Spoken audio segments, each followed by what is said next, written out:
It was a routine flyover for the Coast Guard. Miles and miles of deep blue ocean.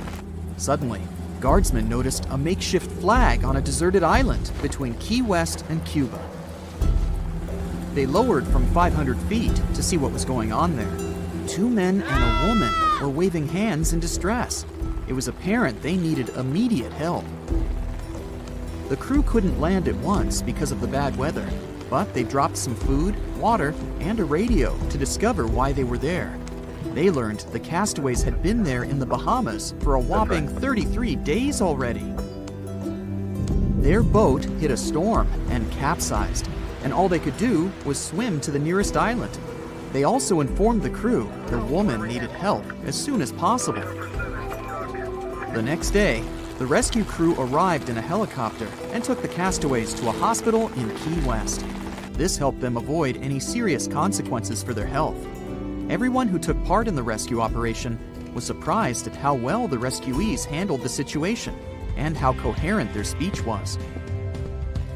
So, 5 weeks on an island with no food or drinkable water sources. How did they survive, you might ask? Well, they were smart enough to have used coconuts to stay hydrated and conchs for food. And they did a great job building the flag for prospective rescuers to see. That's one of the secrets of surviving if you ever find yourself in a similar situation.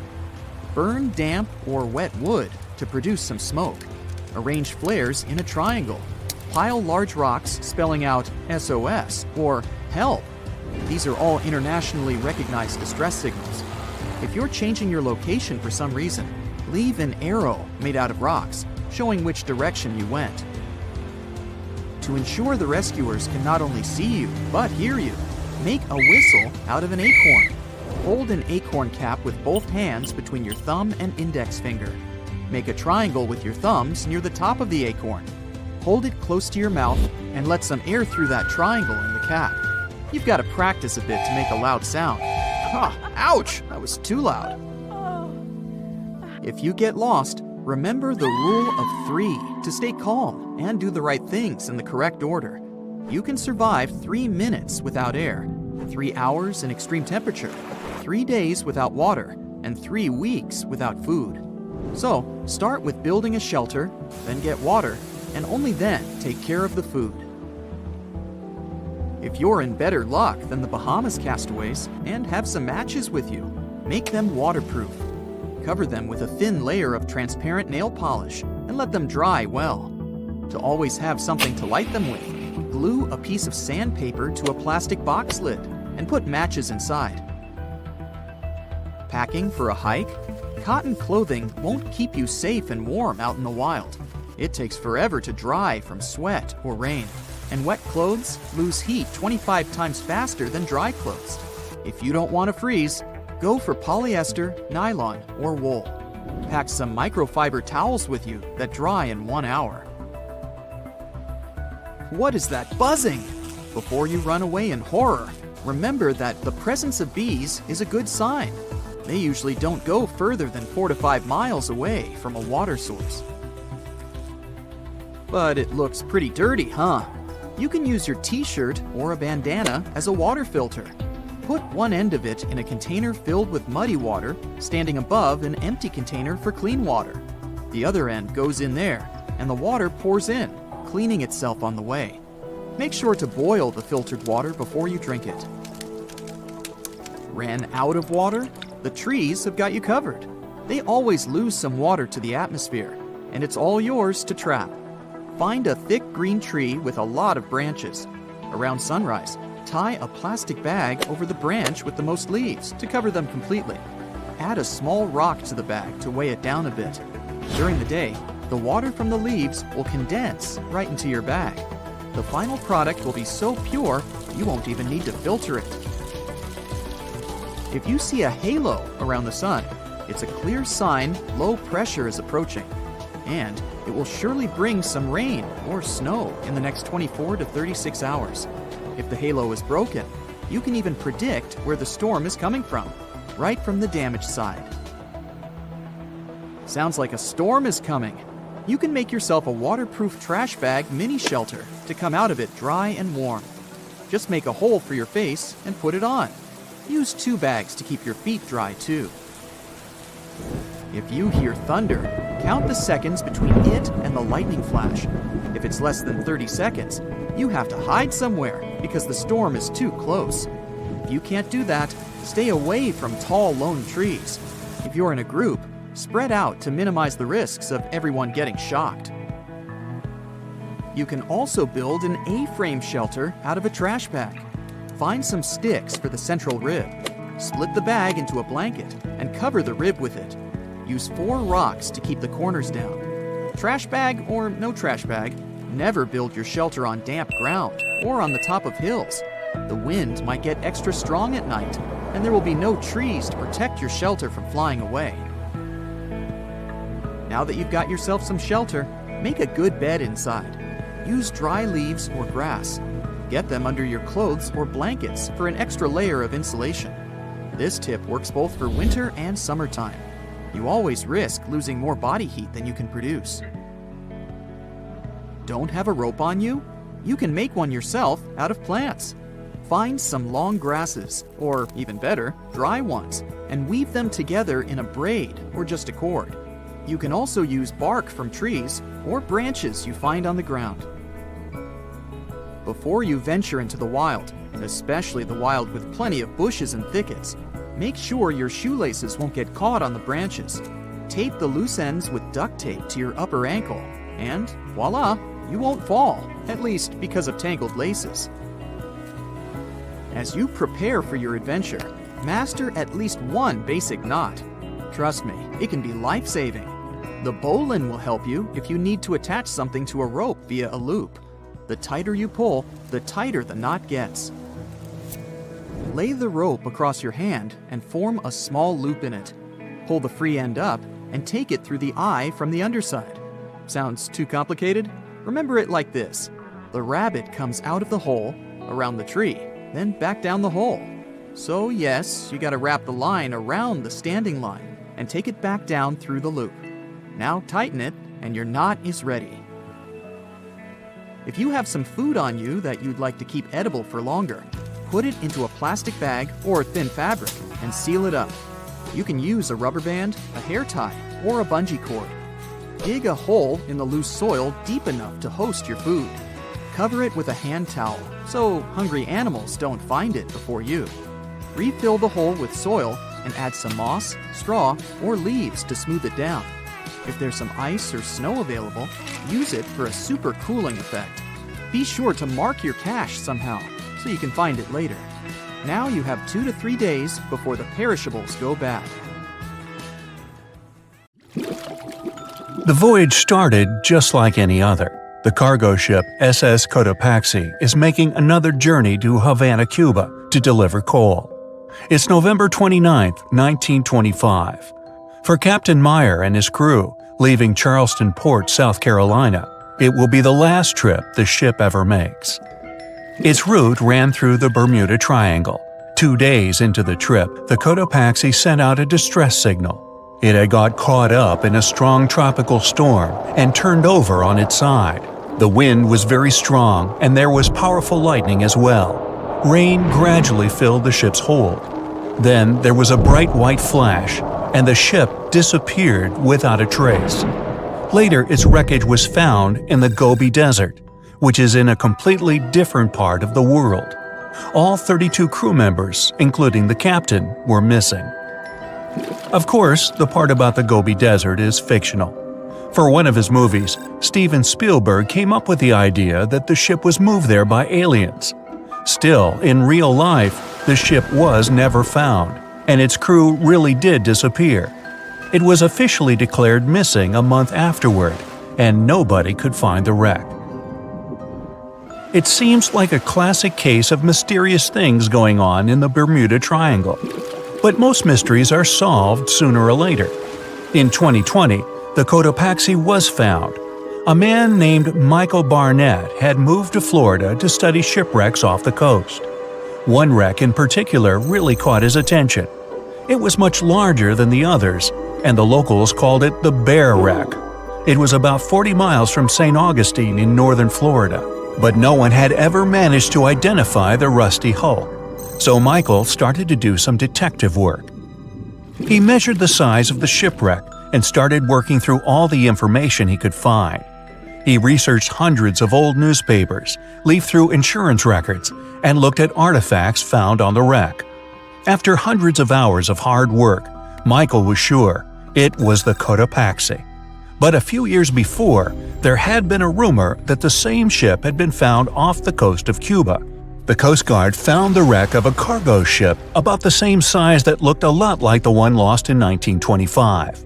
Michael was sure they were wrong, so he teamed up with some science journalists and kept investigating.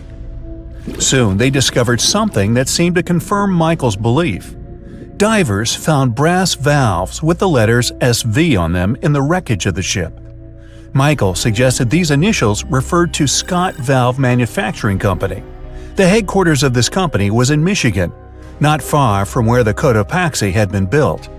The company had probably supplied parts for the Cotopaxi. So the puzzle seemed to be solved. The Bear wreck was really the missing cargo ship. But Michael still needed to work out why the ship had sunk. Did something mysterious really happen to the Cotopaxi in the Bermuda Triangle? Later, Michael found the testimony of the ship's carpenter among some old papers. The carpenter claimed that the hatches covering the coal on the ship had been in a terrible condition before it sank. Repair work on the covers wasn't finished before the crew got the order to sail to Cuba. So if the hatch covers were still broken during the trip, water could have easily gotten on board. This water probably flooded the hold during the tropical storm. This was the real reason why the Cotopaxi went down. There was really nothing mysterious about it. It was just a mistake made by ordinary people. But this is just one example out of dozens, or even hundreds, where ships and planes have gone missing in the Bermuda Triangle. We still can't explain some of these incidents. It seems like there really is something weird going on there. One of these strange events happened in 1948. A passenger jet was headed for Miami from San Juan, Puerto Rico. It disappeared in the same area as the Cotopaxi. The 32 people on board vanished without a trace. The weather was clear throughout the flight, but experts think that when the plane was about 50 miles from the coast, it could have been hit by a strong wind that knocked it off course. Years later, a similar plane was found in the area of the Bermuda Triangle, but because no one could work out the registration, it was impossible to say for sure if it was the same one. Something even stranger occurred not long before, in 1945. 5 planes went missing all at the same time. Some trainee pilots were practicing their navigation skills, but when they'd finished, it seems they couldn't find their way back home and disappeared. Many people assume they just ran out of fuel.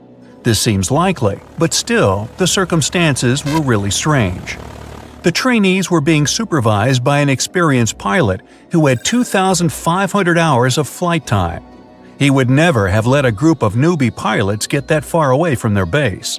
Even now, people still debate what could have happened. Some insist the pilots ran into something supernatural out there in the Bermuda Triangle. But who knows? And here's another freaky thing that happened there which no expert has been able to explain: time travel. In 1970, Bruce Gernon was flying a plane from Andros Island to the Florida coast. When he was at 11,500 feet, a giant cloud appeared in front of him. It kept getting bigger and bigger, and he had no choice but to fly through it. As soon as he did, the plane was surrounded by darkness. It was as if the day had turned to night in a split second. Suddenly, Bruce began to see white flashes of light around him. They were so bright that they lit up the entire sky. But they weren't lightning bolts, although he couldn't really explain what they were. The plane continued through the strange cloud for almost a half an hour. Bruce noticed that the cloud changed shape during this time. The space around the plane turned into a tunnel. Then the tunnel started narrowing. Bruce became really tense as he tried to cope with the plane's controls. All his instruments and navigation equipment were going crazy, and the electronics stopped working. Then, a white light appeared at the end of the tunnel. Just like in the movies, the plane escaped the closing cloud tunnel at the very last second. Everything was fine, but now Bruce found himself in some white fog. He had no idea where he was. Then he managed to contact ground control. He was shocked when he learned that his plane was already in the airspace above Miami. It seemed that something impossible had happened. Bruce was meant to cover a distance of about 250 miles during the flight. This usually took 1.5 hours, but he had managed it in just 47 minutes, almost 2 times faster than normal. When Bruce landed, he went to check the amount of fuel left in the tank. It turned out he'd used up a lot less than the normal amount of fuel as well. Could there be a logical explanation for the time-traveling plane? Well, records show that a large number of sunspots were detected on the surface of the sun that day, and there was a strong solar wind. This could easily have made the electronics and devices on the plane go crazy. But what about the mysterious cloud? The Florida coast is a place where 2 large air currents meet. One has a high pressure and the other is a low pressure one. This causes a lot of storm clouds in the area. But people still debate how Bruce was able to cover the distance so quickly. Some people say that some kind of mysterious dark energy was involved. Others say it was a gravitational anomaly that curves space and time. Others think that Bruce is just a fraud. We still don't know the truth.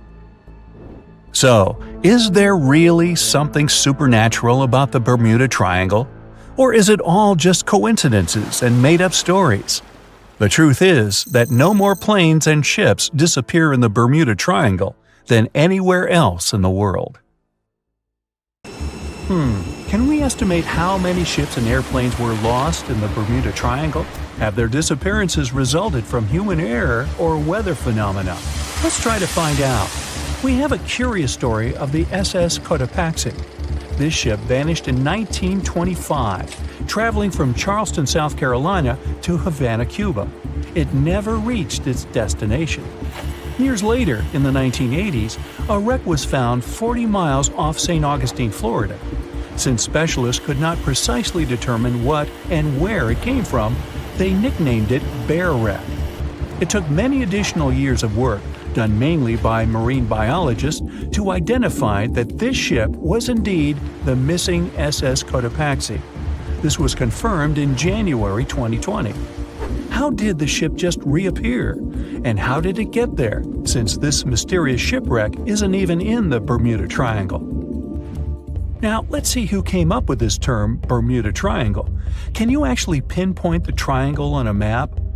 No, it's not an officially recognized location either. The Bermuda Triangle does not appear on any world map. Nobody has agreed on its exact boundaries. There are only assumptions with approximations of the entire area, ranging between 500,000 and 1.5 million square miles. By all approximations, the region has a vaguely triangular shape. In 1964, an American author named Vincent Hayes Gaddis first came up with the idea when writing an article for Argosy magazine. He used the Bermuda Triangle to describe a triangular region that has destroyed hundreds of ships and planes without a trace. It is pretty hard to get the number of lost ships and planes because some ships and aircraft have gone missing without leaving a trace. Their wreckage in the region has not been recovered, but the recorded stories should help us. Legends about the Bermuda Triangle date back to the 15th century, like that of the Italian explorer Christopher Columbus. When sailing through the Atlantic waters, he passed by this location in the late 1400s. In what we now know as the Bermuda Triangle, he saw a huge flame that seemed to just crash into the ocean. Later, he saw an unusual light flashing in the distance at the exact location. Like many other sailors since then, his compass had severe malfunctions. Flight 19, a Navy plane on a routine schedule back in 1945, also started the Bermuda Triangle legend. It was commanded by Lieutenant Charles Taylor, and it's recorded that he just got lost in the triangle for no reason. Since pilots had no GPS back then, they had to trust their compasses and keep track of how long they'd been flying in a specific direction and their speed. Shortly after completing the task, both of the compasses on board stopped working correctly. Records found after the plane's disappearance also indicate that Taylor didn't have a watch on that particular day. The initial report stated that pilot error was to blame for this unfortunate event. However, because people weren't satisfied with this outcome, it was changed to causes or reasons unknown after several reviews. One surviving pilot named Bruce Guerin suggested he went through an electronic fog while passing above the triangle, making him travel through time. In 1970, when this incident happened, he was flying his aircraft when it was surrounded by two huge clouds that formed a whirlpool and spiraled.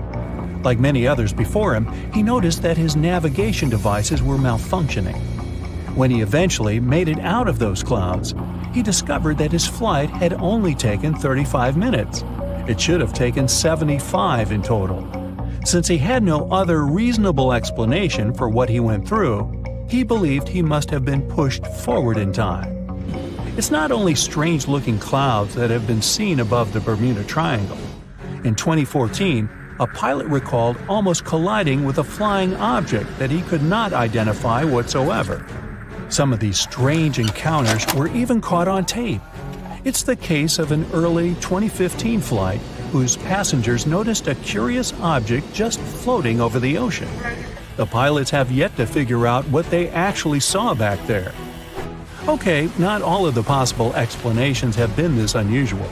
Oceanographers, for example, have also tried to explain why ships disappear around here.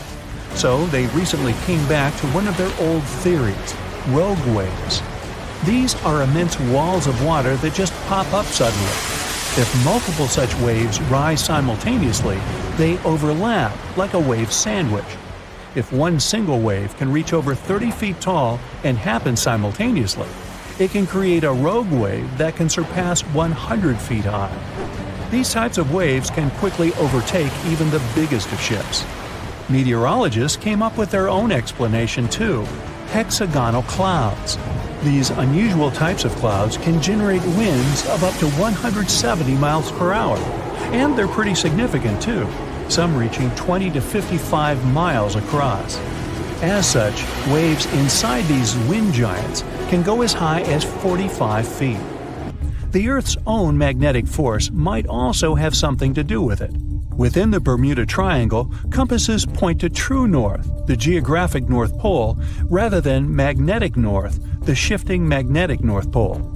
Some have even explained that since these two perfectly overlap in the Bermuda Triangle, it can cause a magnetic phenomenon that could make navigational devices malfunction.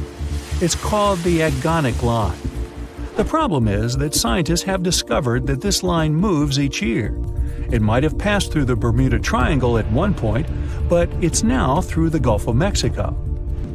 Other strange natural phenomenon found along the coast of Norway could help explain why the Bermuda Triangle has claimed so many ships. There are some deep craters there, measuring up to half a mile wide and are 150 feet deep. Scientists believe they were created by methane gas bubbles. This gas seems to be leaking from deposits hidden deep in the seabed. Once the gas reaches a certain quantity, it bursts to the surface and causes eruptions. So, do pilots and ship captains actually avoid this area today? Could this explain why there are fewer ships that get lost there nowadays? But if you've ever flown from Miami to San Juan, Puerto Rico, you probably know that's not true. As for ships, if people would avoid the Bermuda Triangle, nearly all Caribbean vacations would be spoiled. To this day, there are a lot of flights that go over the Bermuda Triangle, so it's clear nobody is avoiding it. This place is one of the most heavily traveled shipping lanes in the world.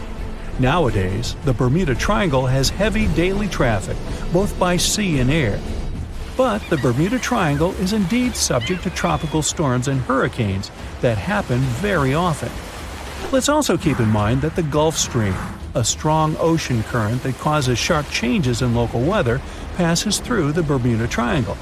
Besides, the deepest point in the Atlantic Ocean, the Milwaukee Depth, is also located in the Bermuda Triangle. The Puerto Rico Trench reaches almost 27,500 feet at the Milwaukee Depth. So, if you think about it, the whole mystery is a perfect combination of human error, bad weather, and a lot of ship traffic.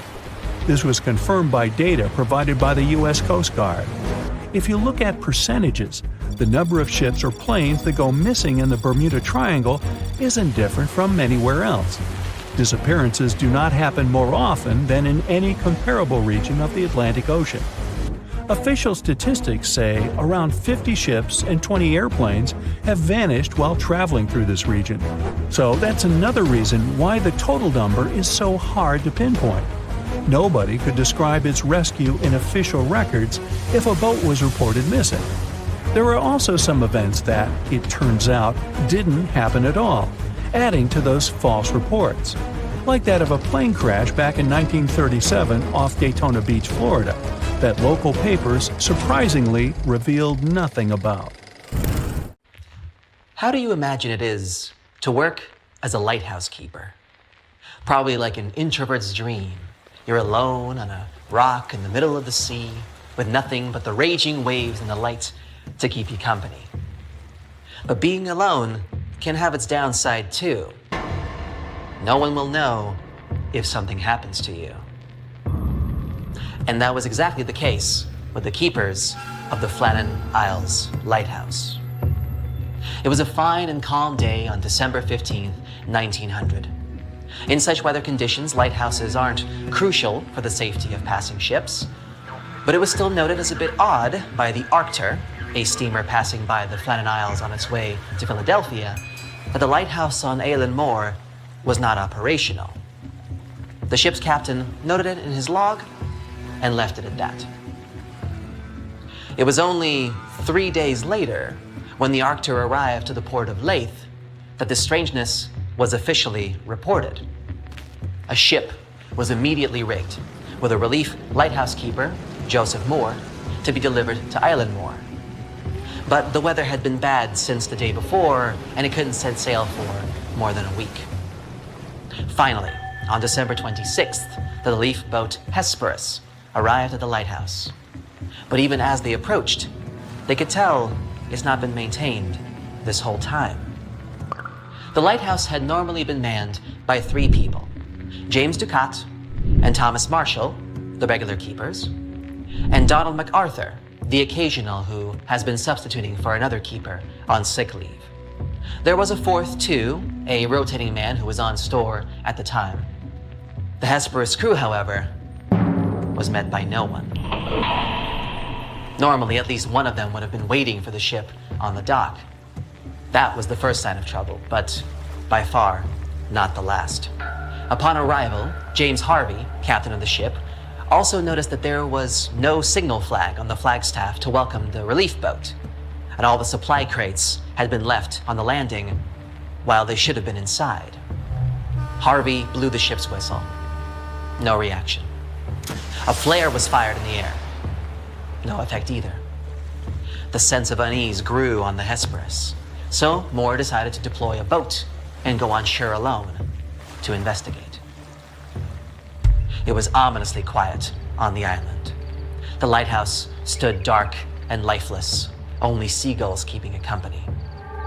Moore went on to explore the territory and the building itself, and what he found unsettled him even further.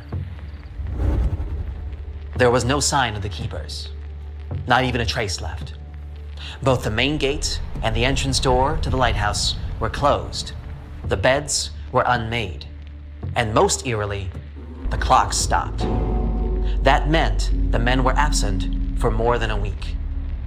Pensive and alarmed, Moore returned to the ship and took 3 volunteers back to shore to further investigate.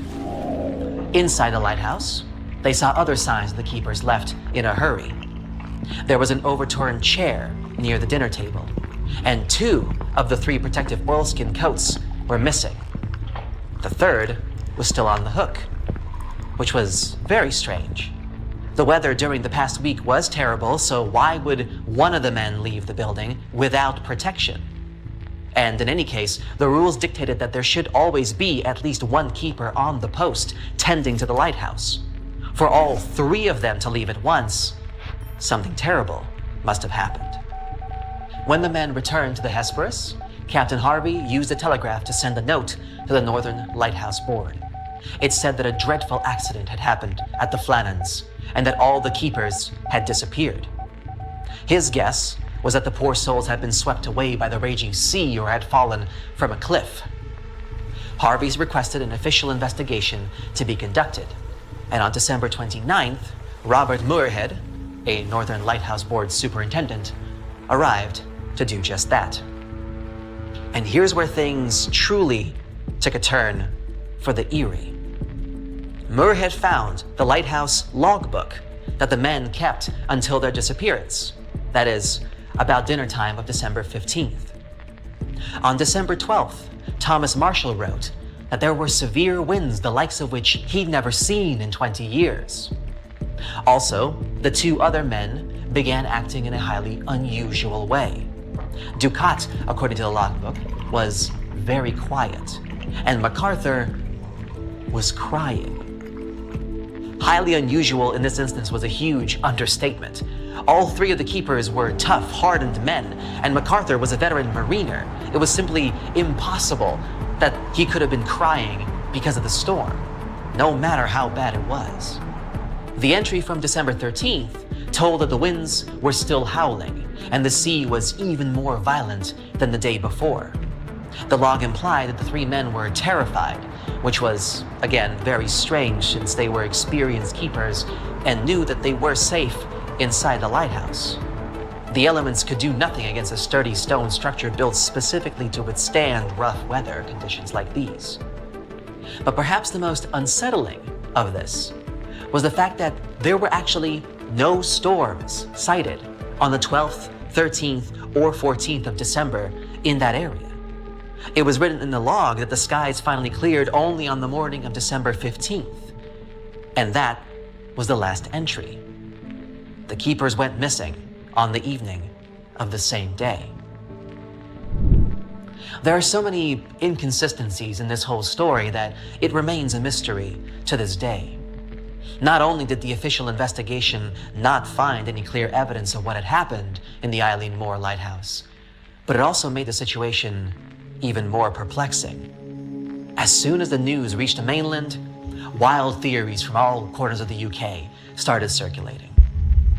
Still, there was also at least the official version of events, and that made some sense. You see, the western landing of the lighthouse premises was severely damaged by recent storms. Iron railings were bent, the iron railway beside the path was torn out of concrete, and turf had been ripped away from the top of a cliff that stood 200 feet tall. This evidence showed that the waves and the wind had been particularly savage. And there lay the explanation to the mysterious vanishing of the keepers. On the 15th of December, two of the men must have gone out into the storm to secure the box on the western landing which contained mooring ropes.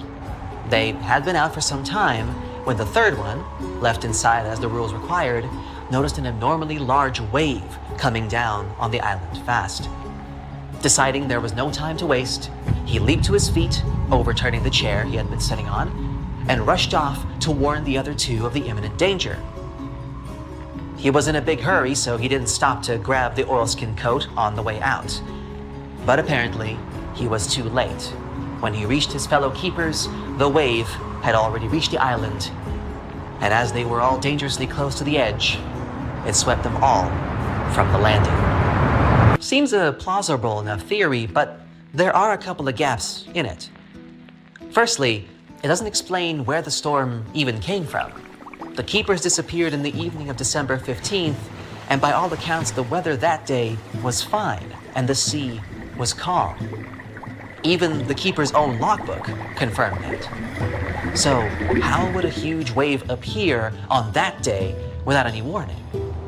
And secondly, again according to the entries in the lighthouse logbook, the damage to the western landing had been done before the men's disappearance. So, they must have witnessed the mayhem, but had not in fact gone out into it. Since 1900, many more theories have been born, including one about a freak wave washing away one of the men and the others being swept away by subsequent waves while helping him. Also, some theorized that a big wave might have entered a narrow gully by the western landing and burst back with force, pushing the men who were trying to secure their equipment over the edge. In this theory, the third keeper was also running to help his colleagues but suffered the same fate as them. But whatever hypotheses were given, credible or nonsensical, none of them have given us any clue as to what really happened to the three bold men from Eilean Mor. Who knows? Maybe someday the truth will be discovered? What do you think caused the lighthouse keepers to disappear from the island? Let me know down in the comments. If you learned something new today, then give this video a like and share it with a friend. It's 2018. You get up early in the morning to go ashore and catch some fish. You come to the spot you were yesterday, throw the hook into the sea, and wait. The float is twitching. You've caught some fish, but hey, hello? Why aren't you doing anything? Right now, you don't care about the fish. You're looking at something in the distance. You open your mouth in surprise since you see a huge ship stuck on a shoal. It wasn't here yesterday, so it got here at night. Okay, it'll probably sail away sooner or later. You fish for a few more hours. During this time, you observe the ship and notice no movement there. Is it empty? Boats and the coastal service are sailing from the shore to the vessel. You decide to check it out too. You get in your old boat and go there. The mist descends to the water, making the ship look creepy. The colossal vessel is rusty and empty. But where is the whole crew? And how did it get there? The Coast Guard comes on board. They search the hold, the cabins, and the upper deck. There's someone's stuff, some remnants of food supplies, notebooks, and clothes. Everything suggests the crew has disappeared for some reason. Fishers who noticed the vessel first didn't see anyone coming down from the board. No radio signals were sent to the port, and no one reported about the ship. It appeared here from nowhere. The only chance to get any information is to look at the number and name of the vessel. This is Sam Ratulangi, PB 1600. The Coast Guard checks the information, studies the data of all the country ships, and no way. One company built the boat in 2001 in Indonesia. People used it to transport heavy loads across the seas around Asia. The ship had been properly operating for 8 years.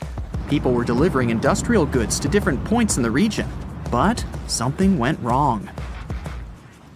In 2009, Sam Ratulangi was sailing near the coast of Taiwan, and that's it. There were no further records about it. There were no reports in any port. Everyone thought it must have drowned, so no one had been looking for it for years. And then, 9 years later, it appears here, big and rusty, off the coast of Myanmar, without sailors, without fuel. An investigation starts. City services are trying to find out the names of all the sailors working on the ship and find clues that would lead to solving this mystery. They also hope the ship owner will appear soon. They find 2 tow ropes on board. This means that some other ship towed Sam Ratulangi to this place. Then they identify and find 13 crew members. These people say they wanted to reach the factory in Bangladesh to repair Sam Ratulangi. Another vessel helped tow the ship, but then 2 cables tore off, and a storm began.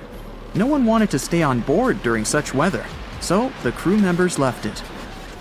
No one knows what the ship has been doing for the last 9 years, and how it was possible without people on board.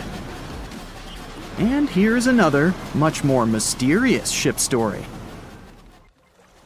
On February 16th, 2020, locals found a large cargo ship stuck on a rocky shore off the coast of an Irish village. The boat looked rusty, with holes in the hull and rotten parts. People hadn't seen this vessel the day before, so it appeared there at night. The last time people saw the Alta cargo ship was a few months earlier, thousands of miles off the coast of Ireland. That day, the Alta was sailing in the waters of the Atlantic Ocean. Another ship, the MS Protector, noticed it. MS Protector crew members tried to contact the ship, but received no response. The people on board realized that they were facing an empty vessel.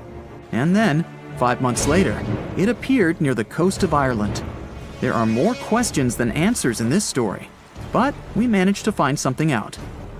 In 2015, the Alta appeared and disappeared from the radar several times. Any ship has an internal tracking system, so people can track its route using satellites. But Alta crew members often disabled this system. Perhaps they were engaged in some illegal activity. Anyway, in 2017, the ship often sailed between the ports of Greek islands.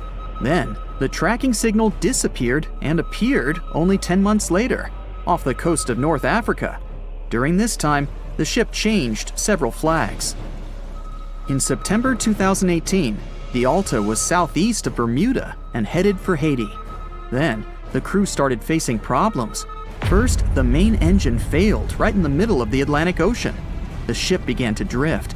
Several days passed, but the crew members weren't able to repair it. They began to run out of food and water supplies. The situation got even worse when they found out that a hurricane was approaching the place. Fortunately, they managed to contact the U.S. Coast Guard. A helicopter flew to the Alta on October 2nd to bring them some supplies. There was enough food for several days. Then, a rescue boat sailed to the ship. It evacuated all the sailors and delivered them to Puerto Rico before the hurricane. The Alta had to drift alone in the ocean. After a while, another ship approached the Alta to tow it to the shores of Guyana. But at this moment, everything went wrong. Someone stole the boat, disabled the tracking system, and sailed away in an unknown direction. After almost a year, the MS Protector found the empty Alta in the waters of the Atlantic Ocean. And then, 9 months later, the ship without a crew sailed to the shores of Ireland. How did it manage to travel across the Atlantic and get to the coast of Ireland? It's still a mystery. Maybe it was just luck. No one else saw the ship all this time. It was just covering huge distances, surviving storms. Who's the captain? What happened to the thieves? Who owns the ship now? One day, someone called the village administration and introduced themselves as the vessel owner. But that unknown person didn't provide any evidence. They found several barrels of oil on the ship, which they took away by helicopter. The Alta was rusting. Corrosion of metal could damage the environment. The vessel had no commercial value, yet it would have taken millions to get rid of it. There were 3 options for what to do: leave the ship where it was, tow it into the sea and let it sink, or disassemble it for scrap. But nature had its own plans. Storms and strong waves split the hull into 2 parts. The Alta was drifting without a crew in the waters of the Atlantic Ocean for about 2 years. But this is nothing compared to a ship that was traveling for 38 years. The record belongs to the SS Baychimo. It was a merchant vessel owned by some trading company. In 1931, the ship found itself on the ice off the coast of Alaska. Its movement slowed down. A thick layer of ice blocked the ship, and a strong storm only made the situation worse. The blizzard was so intense that the crew members couldn't see anything but a white veil in front of their eyes. Sailing any further was impossible. The team had to wait for the storm to end. They waited for a day, 2, 3 days. A week had passed, but the snowstorm was only getting stronger. Then, one day, it grew weaker. The crew members split into 2 teams. The first team went to the nearest city. The second group, along with the captain, stayed on board. They set up camp next to the ship and waited for the blizzard, which had started again, to end. There was 0 visibility.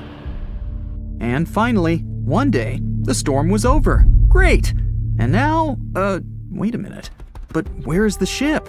The SS Baychimo just disappeared during the blizzard. The captain was sure that the ship had sunk, so he left along with the crew. Then, a week later, they saw the vessel drifting near the area where they had lost it. The hull was damaged so severely that it was unsafe to sail on it. Repairing the ship would be pointless and expensive, so the captain decided to abandon it. He was sure that it would go underwater sooner or later, but it stayed afloat for the next few days, the next few months, and a few years. People had reported seeing it at various points along the coast of Alaska for 38 years. The last record of the SS Baychimo is dated 1969. Those who saw it claimed the ship was completely frozen, almost merged with the ice. Some people planned to start an expedition to find the ship, but all attempts were unsuccessful. The vessel is probably lying somewhere on the deep sea floor.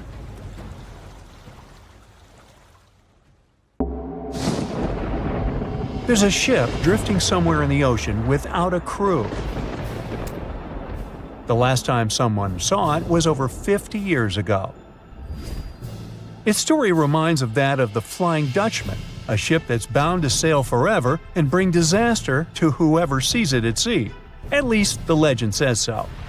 Unlike the Flying Dutchman, the SS Baychimo was definitely real and built for a German company in Hamburg and began as an ordinary cargo ship. It was trading supplies between Hamburg and Sweden in the Baltic Sea starting from 1914. It had a strong steam engine and a hull made of steel. A few years later, it became British property.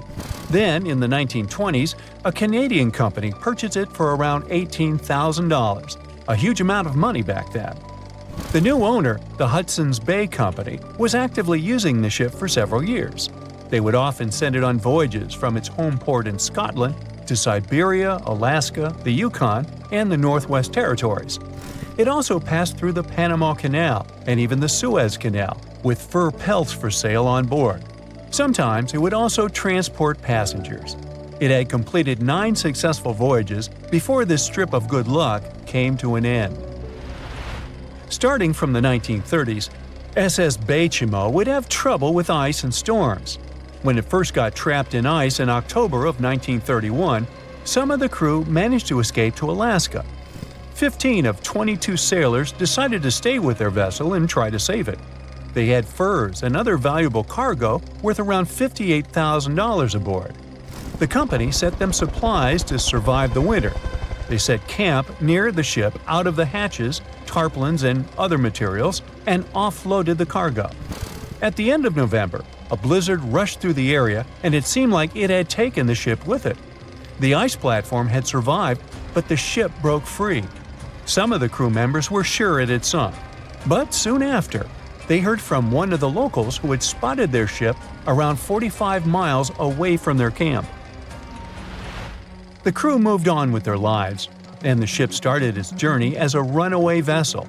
People would spot SS Baychimo once a year or so, all the way until 1965. It was mostly spotted off the coast of Alaska. A man going to Nome with his sled dog, along with prospectors, explorers, and treasure hunters, all claimed to have seen SS Baychimo.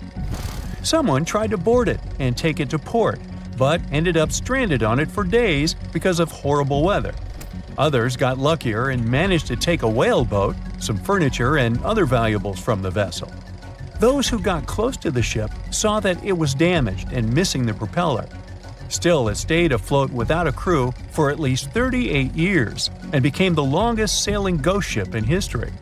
In 2006, the Alaskan authorities started a project to solve the mystery of this ghost ship of the Arctic and finally find SS Baychimo, either still above or below the water.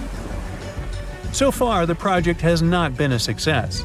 SS Baychimo remains one of the estimated 4,000 ships that have disappeared off Alaskan shores.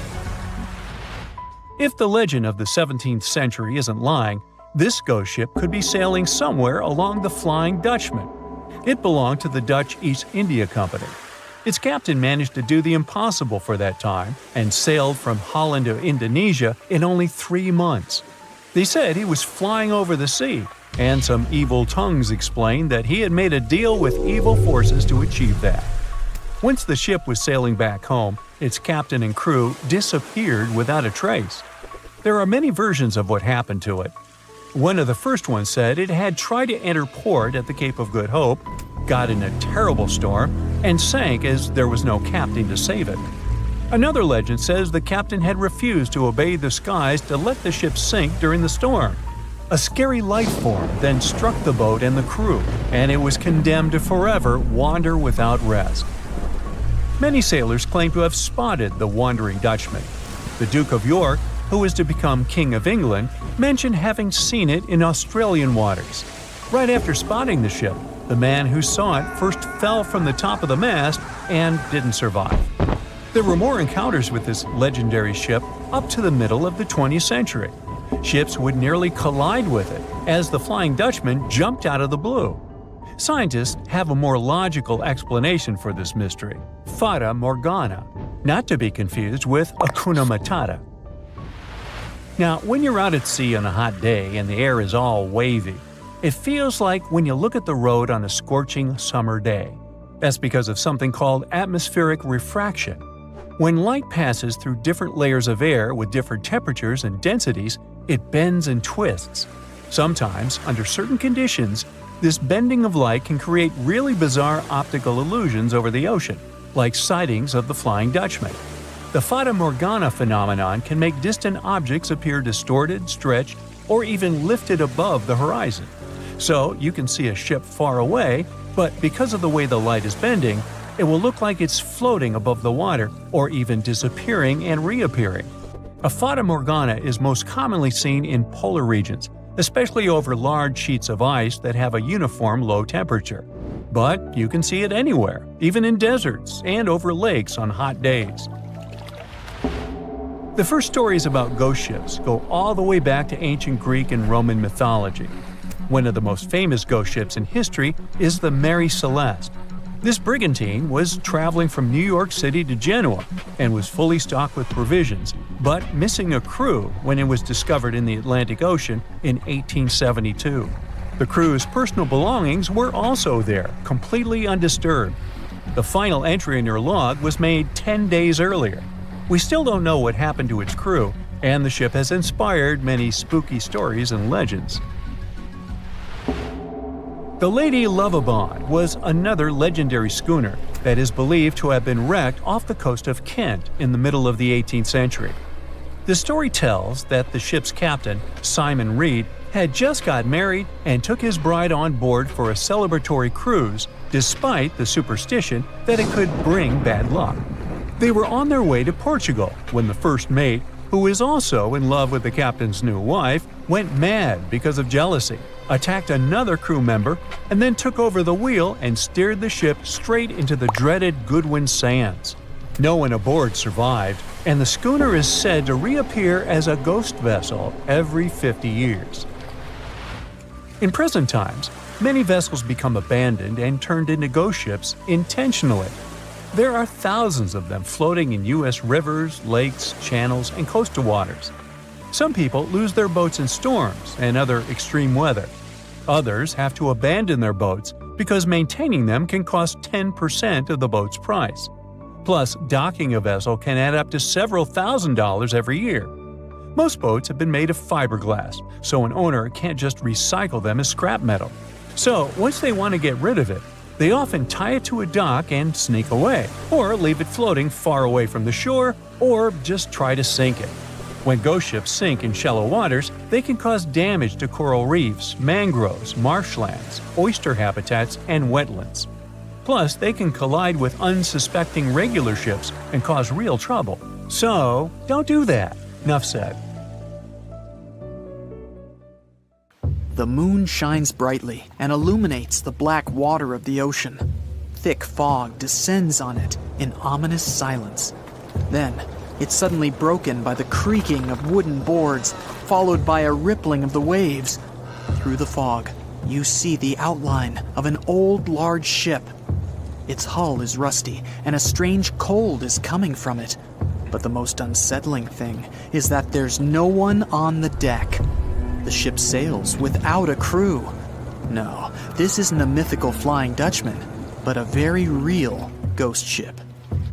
September 2nd, 2019. The British Royal Navy's ice patrol ship, called the HMS Protector, sails through the calm waters of the Atlantic Ocean. The time is 11 p.m. Some of the ship's crew are on deck, while others are sleeping in their cabins. The captain steers the ship and looks straight at the horizon. The sky is lit up by an orange twilight, and clouds float in the distance. Suddenly, against this beautiful landscape, one of the sailors notices the black silhouette of an unknown ship. The captain slows down and steers the ship a little closer to the mysterious vessel. This is an old cargo ship, 250 feet long. Attempts to contact the crew members lead to nothing. It seems the unknown boat is floating in the ocean by itself. There's no one on board, at least no one alive. The deck of the ship creaks from rocking on the waves. The sun sinks below the horizon and it gets dark. The ship looks terrifying. British sailors don't dare to climb on that strange deck. They take a photo, post it on the internet, and sail away. Many people on the internet will assume the sailors met a real ghost ship. 5 months later, we're in the village of Ballycotton in County Cork, Ireland. A local leaves the house early in the morning to go for a daily run. Music in his headphones, fresh cool air, and a scenic route are ideal conditions for a good workout. The jogger runs along the road on the coast of the Celtic Sea. There was a strong storm last night, and now the sea looks calm. The man runs along the top of a low cliff and notices a huge vessel. An old rusty cargo ship 250 feet long lies on the beach, right among the rocks. No people on board. It seems the ship has been here for ages, but the local is sure this vessel wasn't here yesterday.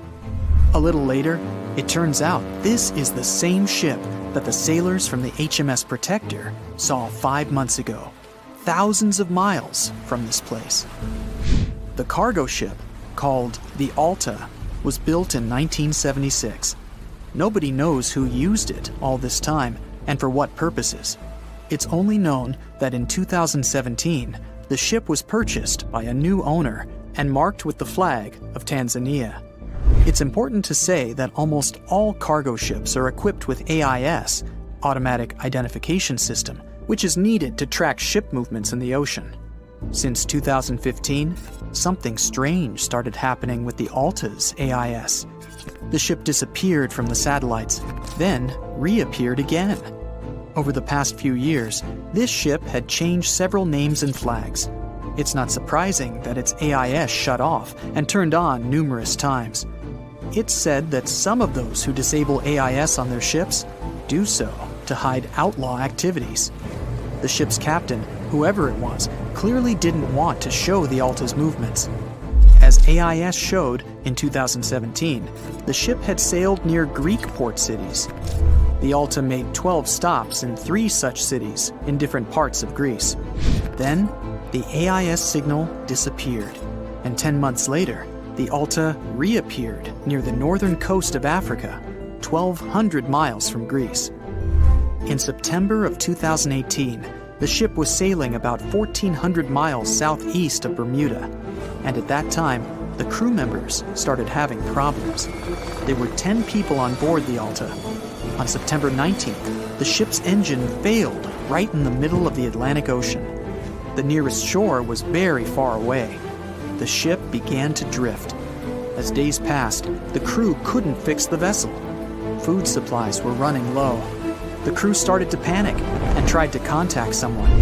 The situation got worse as a strong hurricane was approaching the place where the ship broke down. Crew members contacted the U.S. Coast Guard. On October 2nd, a helicopter headed towards the ship. Food and water were unloaded on the Alta. This was enough for the crew to bide their time for several days. About a week later, a rescue boat sailed about 1,500 miles to reach the Alta and help the stranded sailors. Shortly before the start of the hurricane, American rescuers succeeded. The entire crew of the wrecked ship was taken to Puerto Rico. The Alta remained drifting in the ocean.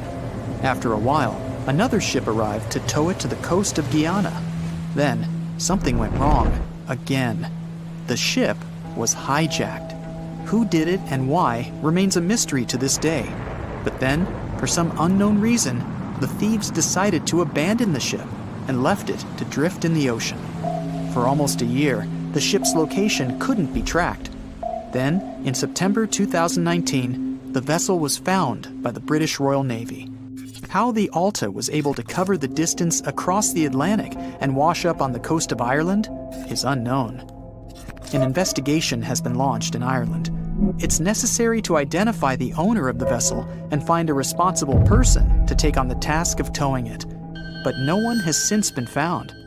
Once, an unknown person called the Irish authorities and introduced themselves as the owner of the ship, but didn't provide any evidence. Several barrels of oil were found on board the Alta. To dismantle the ship, the Irish authorities will need to spend about 10 million euros. Local residents are annoyed by the wreck too. Corroding metal is bad for the environment, and kids have already snuck on board and posted a video on the internet from inside the abandoned ship.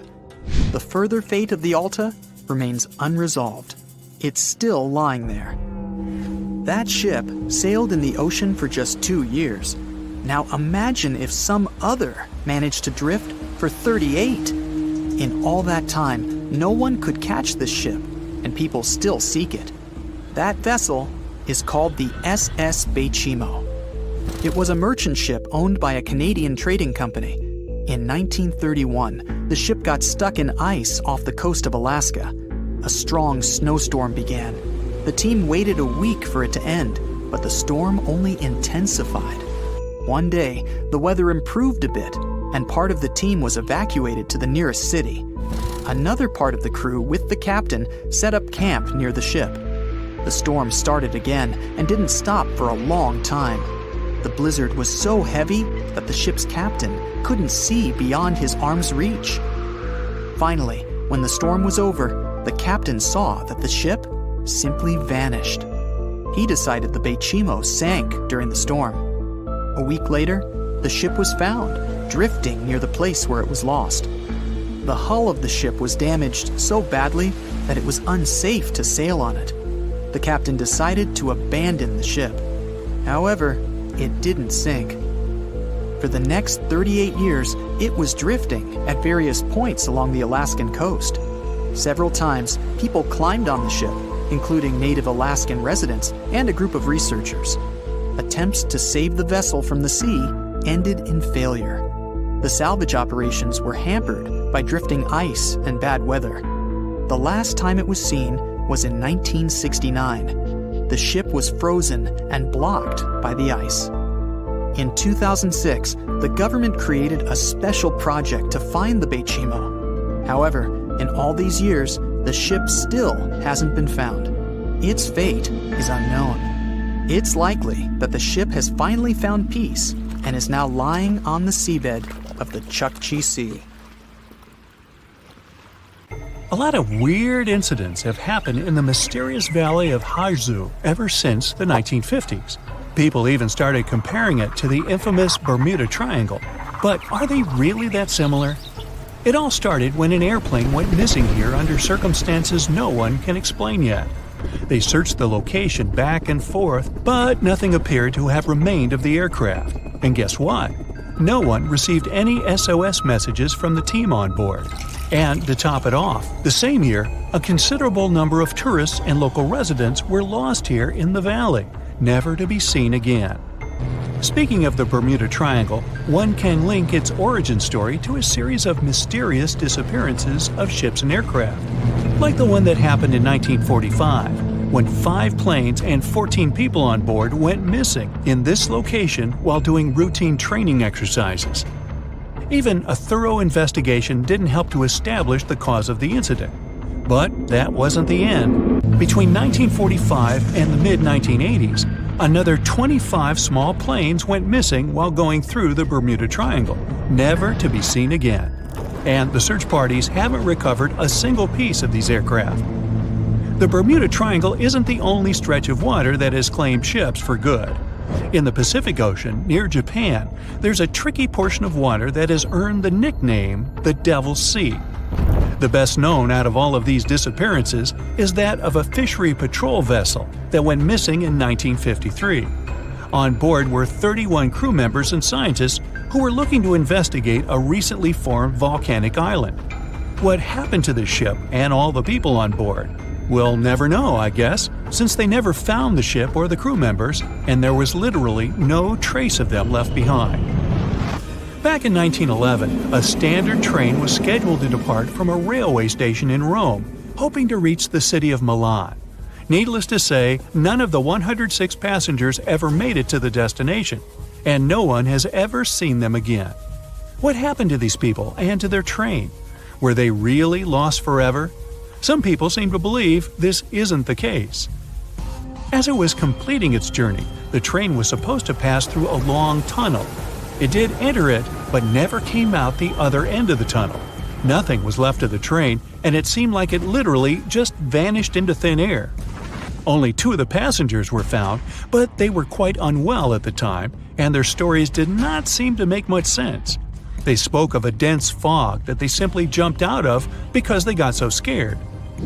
15 years later, a story spread about a group of 104 Italian people that popped up in Mexico City, claiming they had arrived by train from Rome. If that's not weird enough, the story appears to have been reported back in 1845, 66 years before the train even departed in the first place. Of course, nobody at the time actually took these people seriously, but you can't help but wonder, did they actually time travel via the Roman tunnel, or is it just another urban myth? What do you think? The Lost Colony is the story of a strange phenomenon that happened back in the late 1500s. A group of people from England had moved into a colony on Roanoke Island off the coast of present-day North Carolina. But they soon realized they didn't have enough supplies. To fix this, the colony's governor decided to head back to England to get some. He didn't manage to come back for another 3 years. When he finally did, he was astonished at what was left behind. Nothing. The entire population of the colony was gone. The only reminder of what had been there was a single word carved into a tree. To this day, nobody knows what might have happened to these people or what the carved word means. A lighthouse without an operator? You might think that can't possibly be true, but hear me out. Located in the northwestern part of Scotland are the Flannan Isles. There's nothing fancy about them since they're nothing more than a bunch of rocks and grass. But there is a famous lighthouse here hiding a dark secret. In 1900, all 3 of the lighthouse's keepers mysteriously disappeared, never to be seen again. Ever since, the islands have been completely abandoned. The lighthouse became one of those with an automated system in the 1970s. No list of places where things go missing could be complete without this mysterious forest located in Transylvania, a region in Romania. And no, it has nothing to do with the famous Count Dracula, if that's what you're thinking. It's called the Hoya Forest, and it's a place that has seen quite its share of unusual phenomena. Not only do people go missing here, but others have experienced all sorts of weird noises, from female voices to whispers. Some people claim to have time traveled between the spooky trees of the Hoya Forest. They say they had literally skipped a few hours before they went back. The Yellowhead Highway is a stretch of road located in British Columbia, Canada. One section of the road has received a lot of attention throughout the years, starting with the 1960s because of some mysterious disappearances. These events have earned it the nickname Highway of Tears. There is no reasonable explanation as to why people keep going missing here. What is more striking is that most of these people were young women. This triangular area that stretches above the desert and the Sierra Nevada mountains in the state of Nevada received quite a bit of attention because of a disappearance that happened back in 2007. A record-setting sailor, aviator, and adventurer named Steve Fawcett flew here in a small plane and then disappeared. They searched for Fawcett intensively for months, but didn't find any traces of him or the aircraft. 1 year later, the mystery of Fawcett's fate was finally solved when a hiker came across his ID cards, and later a search party found the plane's wreckage. It's one of the most visited natural resorts in the world, but Yosemite National Park carries some dark secrets of its own. Despite its beauty and abundance of wildlife, a total of 45 people went missing right here in this location. No one knows what happened to them. Hey, maybe we should ask the local bears. They might know something. There are even stories of people that disappeared from one region of the park only to pop up in a completely different location. This hasn't stopped over 3 million people that visit the park each year from wandering around this location, though.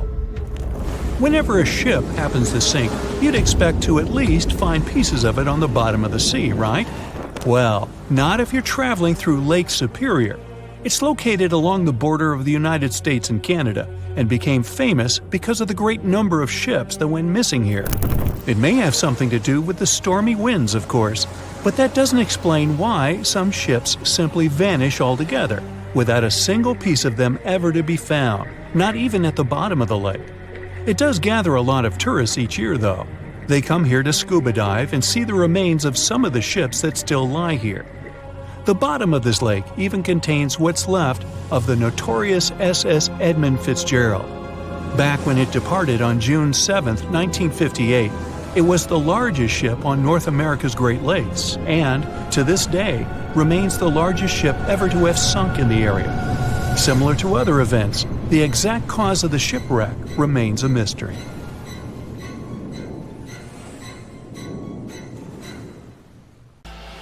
They said it was the most technologically advanced ship. They said it was unsinkable. And when it sank, they made a movie about it. These were the main reasons why the Titanic disaster became world famous. But unfortunately, this is not the only large-scale shipwreck. And sadly, there have been cases much worse than the tragedy of the Titanic. One of them occurred on April 27, 1865. The Sultana steamboat carried passengers and cargo daily between St. Louis and New Orleans. It was a pretty large wooden boat with 3 decks and was 260 feet long and 70 feet wide, almost twice the size of a basketball court. The ship could carry about 350 passengers, but on that unfortunate day, more than 2,000 people were on it. On April 23rd, she was making a routine voyage from New Orleans when it broke down. Something was wrong with the boiler, so the vessel docked in Vicksburg for repairs. At the port, the ship's captain, James Cass Mason, found out about an excellent opportunity to earn a lot of money. All he needed to do was to transfer a large group of former prisoners to the north. The captain agreed to do it, but the problem was that the boiler required a lot of time to repair.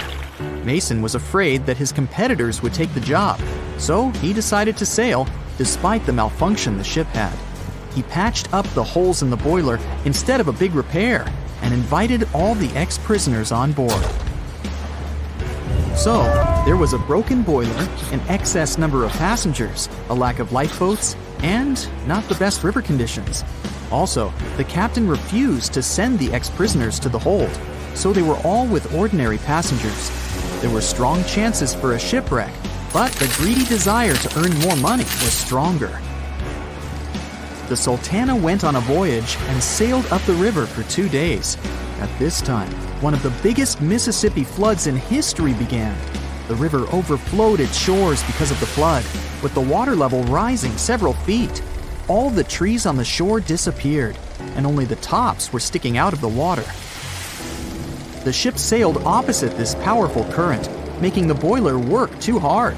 On the evening of April 26th, the Sultana arrived in Memphis, Tennessee, and they loaded even more, 120 tons of sugar and 200 passengers. She got incredibly heavy.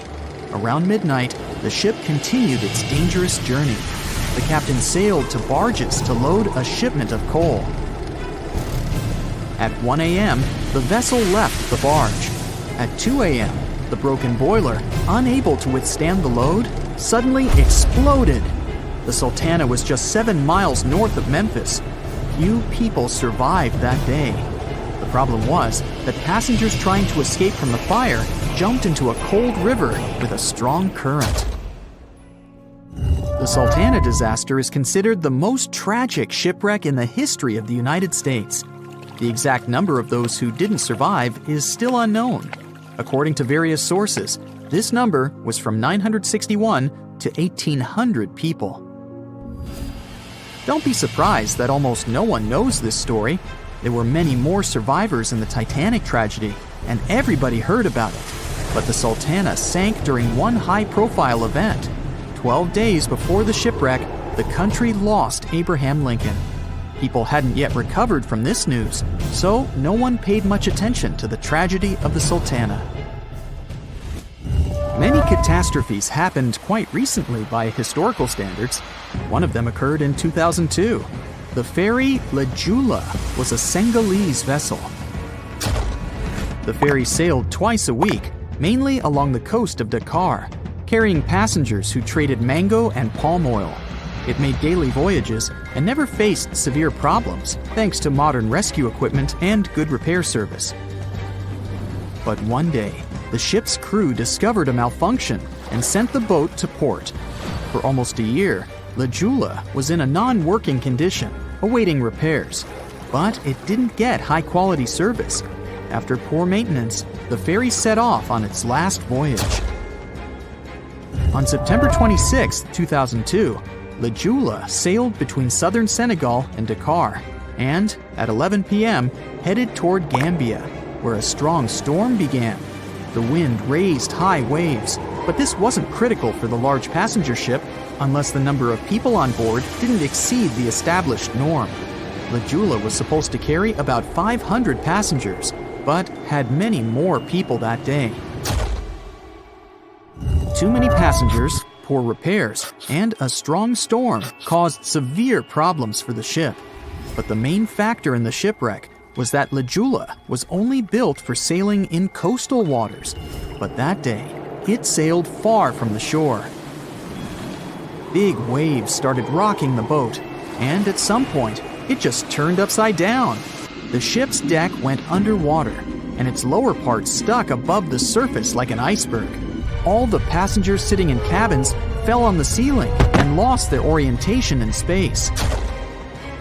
There were no holes or damage in the ship's hull, and water flooded the lower decks for a long time. The vessel stood in a twisted position for several hours. Then, the boat began to sink when the water seeped through the deck and hold. The ocean was warm, but no one came to save the passengers. People had to wait almost 4 days to be rescued. Unfortunately, only a few managed to survive. The Philippines is a very dangerous area for ships. This place consists of several thousand islands and a vast area with shallow water. Ships can run aground and damage the hull with reefs and pitfalls. On September 20th, 1987, one of the most terrible disasters in navigation history occurred there. A Philippine passenger ferry called Dona Paz left one of the islands and sailed toward Manila. The sun was shining, the ocean was calm, and the visibility was good. But for some reason, the crew members didn't notice how the tanker Vector was approaching them. The two ships collided at low speed. The collision wasn't strong, but the problem was that the Vector had tons of oil on board, and the Dona Paz crashed into the cargo hold where that oil was stored. So it spilled all over the ocean, and then a spark slipped through. Not only did the two ships catch fire, but also filled with water. Both ships sank in a matter of seconds. Only a few dozen people survived that disaster. On September 27, 1854, the passenger ship Arctic sailed from Liverpool to New York. The fog came rolling down, and visibility got really bad. Another boat appeared out of the thick white haze, the French steamer Vesta. The ships were close enough to each other that a collision was inevitable. The French vessel was smaller, so it seemed to the Arctic's captain that Vesta had received a lot of damage. And while he was staring at the other ship, his boat got quickly filled with water. The captain gave the order to sail to the shore as fast as possible, but the ship's engines stopped working because of the flood. Then the ship's crew started to lower lifeboats with women and kids. Still, when rescuers found lifeboats with people, it turned out that only 87 out of 400 people survived, 65 crew members and 22 passengers. Surprisingly, there were only grown men among them. The ship's captain survived by clinging to the wreckage. All newspapers wrote about this story as one of the most terrible and shameful tragedies in navigation history. The survivors were criticized because they didn't save women and kids. and the crew members were accused of violating the law, since the safety of passengers should be higher than the safety of sailors. But despite this, none of them were brought to responsibility. Unfortunately, shipwrecks still occur to this day, but fortunately, there are fewer of them than before, thanks to modern navigation systems and radar.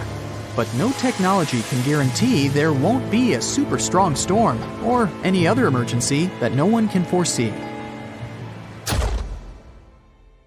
Thick fog is rising over the ocean as the sun is slowly sinking towards the horizon. It's hard to see further away than a few dozen feet, but that's enough to notice a hulking, skeletal shape in the distance. As your ship approaches the figure, your heart beats faster, and then you make out the details of another vessel, abandoned by the looks of it. Ghost ships do exist, and their mysteries aren't always solved. Take MV Hoita, for example. It was a wooden vessel built in 1931 as a luxury yacht. It had served well to various people over 20 years before it was bought by a Samoan sailor and became a merchant ship. In 1955, though, Hoita's service came to an abrupt and mysterious end. On October 3rd, it set sail for another trading voyage that should have taken no more than 48 hours. Delays happen in the sea, so when Hoita didn't arrive on October 5th as scheduled, there was little worry yet. But then it failed to come on the following day too. There was no distress signal or any other sign of Hoita's presence anywhere between its departure and arrival points. A search and rescue party was dispatched to find the ship, and for 6 days, they were scouting the area of nearly 100,000 square miles. On October 12th, the mission returned to the base empty-handed. Hoita vanished without a trace. It was only a month later that another merchant ship, Tuvalu, noticed the missing vessel far away from its route, drifting in the open sea and listing heavily. The sailors boarded the ship and found that all of its crew and passengers, 25 people total, were missing, along with all the cargo the vessel had been carrying. The radio was tuned to the International Distress Channel, meaning that the crew had been trying to ask for help, but they couldn't reach anyone because the radio cable had been damaged, limiting the range to 2 miles. The lifeboats were missing as well, indicating that people on board must have left the ship. Unfortunately, they seem to have taken the logbook with them, leaving the rescue team clueless as to what had happened. Even today, the mystery of MV Hoita hasn't been solved yet. No one knows where the crew and passengers had gone and what had caused them to leave. SV Carol A. Deering wasn't a ghost ship in the usual sense of the word. There were no sightings of it in the open sea. Instead, it was found on the shore, but the circumstances of it running aground are a puzzle shrouded in mystery. Carol A. Deering was built in 1919 in Maine, and it was a large vessel made for commercial voyages. Unfortunately, despite its large cost of construction, it had only served for a year before its last trip. July 19, 1920. The ship was traveling from Puerto Rico to Rio de Janeiro via Newport News to deliver a cargo of coal. It was almost halfway to the final destination when the captain fell seriously ill, and the crew turned back to drop him and his son off and replace the captain. The voyage went without incident, but when it came to Barbados in December to resupply, there were strange moods among the crew. The first mate didn't seem to be happy with the new captain. No one paid much attention to it back then, when they probably should have. The last sighting of Carol A. Deering at sea was on January 28, 1921, when a lightship noticed it off the coast of North Carolina. There was some commotion on the quarterdeck of the ship, where the crew were normally not allowed. Then, another vessel sighted it, but there was already no one on the decks. On January 31st, the merchant ship was found hard aground in the Diamond Shoals, a site notorious for numerous shipwrecks that had been occupying there for centuries. When the search and rescue party boarded the ship, they found it abandoned, the log and personal belongings of the crew gone, along with the 2 lifeboats. There is still no answer to what happened on board of Carol A. Deering that January, although the most popular version was mutiny. Maybe we'll never find out the truth though. SS Baychimo is perhaps one of the most notable ghost ships in history. This large cargo steamer was built in 1914 in Sweden and plodded its way dutifully over 16 years, trading provisions for pelts with native tribes of Alaska and Canada. But then, on October 1st, 1931, Baychimo got caught in pack ice. At first, it seemed the crew would be able to wait it out and continue on their route because the ship broke free in a couple of days. But in less than a week, it became caught again, this time for good. In another week, a rescue party was sent to fetch 22 of the Baychimo's crew, while another 15 remained behind to wait through the winter if necessary and get the ship back.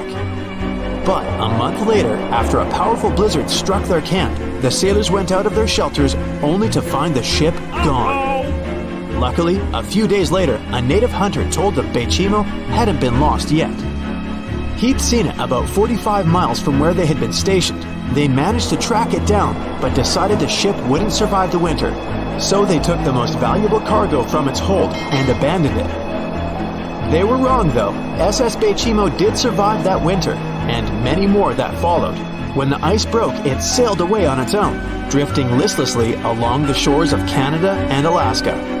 There were numerous sightings of the ghost ship, sometimes adrift in the open sea, and at other times stuck in the pack ice again. People attempted to board and salvage it, but weather conditions or lack of equipment always prevented them. SS Baychimo was last sighted by native Alaskans in 1969, 38 years after its abandonment. What became of it later remains unknown. The story of SS Orang Medan is one of the most puzzling and harrowing ghost ship stories of the 20th century. No one even knows for sure if the ship even existed in the first place. It wasn't recorded in Lloyd's Shipping, the International Register of Ships, which makes it either a tall tale or a vessel that avoided being officially recognized for some shady reasons. In any case, the accounts as to what happened to the Medan vary. According to most reports, it was carrying some unknown cargo in the Indonesian waters when a distress call was received by another ship in the vicinity. The officer on duty heard an SOS message, but its contents are different depending on the accounts. The message did not repeat, and the crew of Medan didn't answer to any attempts to contact it back. The ship that received the distress call hurried to the rescue, but they only reached the vessel the following day, when it was already drifting and slightly listing. When the rescuers boarded the ship, they found that none of the crew had survived. However, one lifeboat was missing, which implied that there was at least one crew member who managed to escape. What happened to the rest of the people on board remains a mystery to this day. Still, there are no hard facts about this story, so we might never find out whether SS Orang Medan was actually a ship and not a thing of fiction. SV Zabrina was a 3-mast sailing barge built in 1873 for river trade ships in South America. She served for well over 4 decades, proving to be a sturdy and reliable ship. It was later transferred to Europe, where it continued serving its purpose well. But then, in October 1917, Zabrina set sail on a regular voyage only to be found ashore several days later. Mysteriously, although the ship was perfectly intact, the entire crew of 5 and the captain were gone. There is no direct evidence or hard facts as to what really happened that day. The most convincing theory is that the crew were washed away from the deck because of an underwater explosion. And then the ship sailed ahead without them, but the truth, as always, remains unknown. No matter what happens, don't stop! We almost got it! 2 treasure seekers are digging frozen ground in a cornfield at night. It's raining hard, lightning is flashing, but these 2 guys keep working. And now the shovel hits something solid. No way! A treasure chest! They start digging faster and find a piece of a ship's engine. What the? Far from the seas and lakes, somewhere under the fields of Kansas City, they found a giant sunken ship. How is this possible? Now you'll see. Some people spend their lives searching for shipwrecks with treasures underground. One of them is explorer David Hawley. He's been looking for such ships far from the seas, rivers, and oceans for many years. He does this because he likes the feeling of adventure. The holds of these ships may contain chests of gold, antiques, and artifacts. and you can get a lot of money for them. David says you don't have to go into the ocean to find a sunken ship. They may be lying in your backyard. But why do ships end up buried underground among fields, farms, and plains? Let's find out using the example of steamboat Great White Arabia. According to old records, the newspaper clippings, this ship had been carrying about 200 tons of treasure before it sank in 1856. Many rumors and local legends said the ship was lying underground a few miles northeast of Kansas City.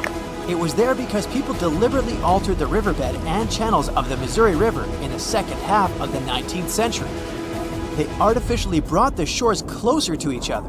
They narrowed the river to increase the flow's speed, so boats could sail much faster. In the 19th century, steamboats were the most popular means of transporting passengers and goods. Before railroads, they extended the western border across the Mississippi and Missouri rivers and brought supplies to people. That's why it was so important to increase the speed of their movement. So, on September 5, 1856, Arabia was sailing along such an estuary. It came across a snag sticking out of the water. A piece of log quickly flooded the ship. Fortunately, all passengers were evacuated. But the steamer and its precious cargo reached the silt bottom of the Missouri River in a few minutes. Several years had passed. Everyone forgot about the vessel. During this time, the course of the Missouri River had changed. But Arabia remained under the wet, muddy bottom. The soil level above it was getting higher, and the ground was losing moisture.